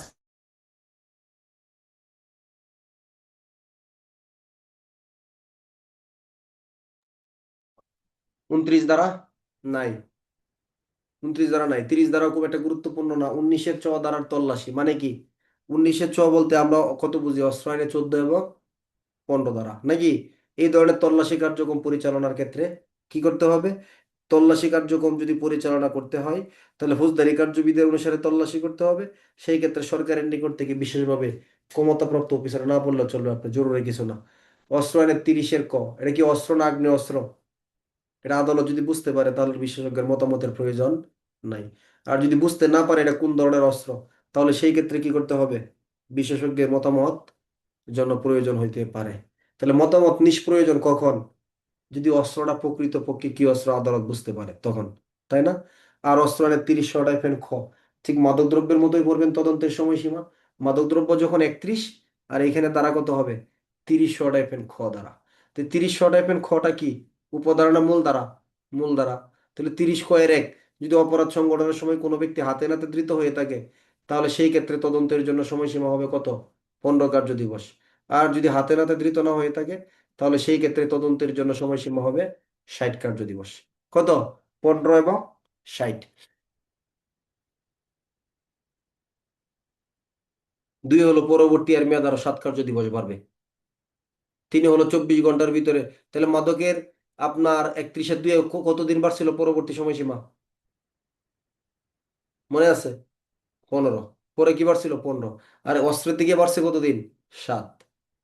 এরপরে 3-এ হলো 24 ঘন্টার ভিতরে অবহিতকরণ। 4-এ হলো নতুন তদন্তকারী কর্মকর্তা। হাতে নাতে ধৃত হলে 7 কার্য দিবস, হাতে নাতে ধৃত না হইলে 30 কার্য দিবস। কত? 30 কার্য দিবস। 5-এ হলো আবার 24 ঘন্টার ভিতরে অবহিতকরণ। 6 হলো ওই 2 এবং 4 উপধারা নির্দিষ্ট সময়ে তদন্ত সম্পন্ন করতে না পারলে, এটা তার অবহেলার জন্য হয়ে থাকলে এটা তার অদক্ষতা বা অসদাচরণ হিসেবে কি হবে? গণ্য হবে। তার বিরুদ্ধে ব্যবস্থা গ্রহণের জন্য কি দেওয়া হবে? আদেশ প্রদান করা হবে। তাহলে মাদকের সাথে দ্বারা কথাগুলো মিল আছে না? কথাগুলো কিন্তু মিল আছে। আর পার্থক্যটা কোথায়? মাদকেরটা হলো 30 এবং 60 একে, আর এখানে কি 15 কার্য দিবস, 60 কার্য দিবস। মাদকের 31-এর 2-এ ছিল 15 কার্য দিবস, অস্ত্রের জন্য কত কার্য দিবস?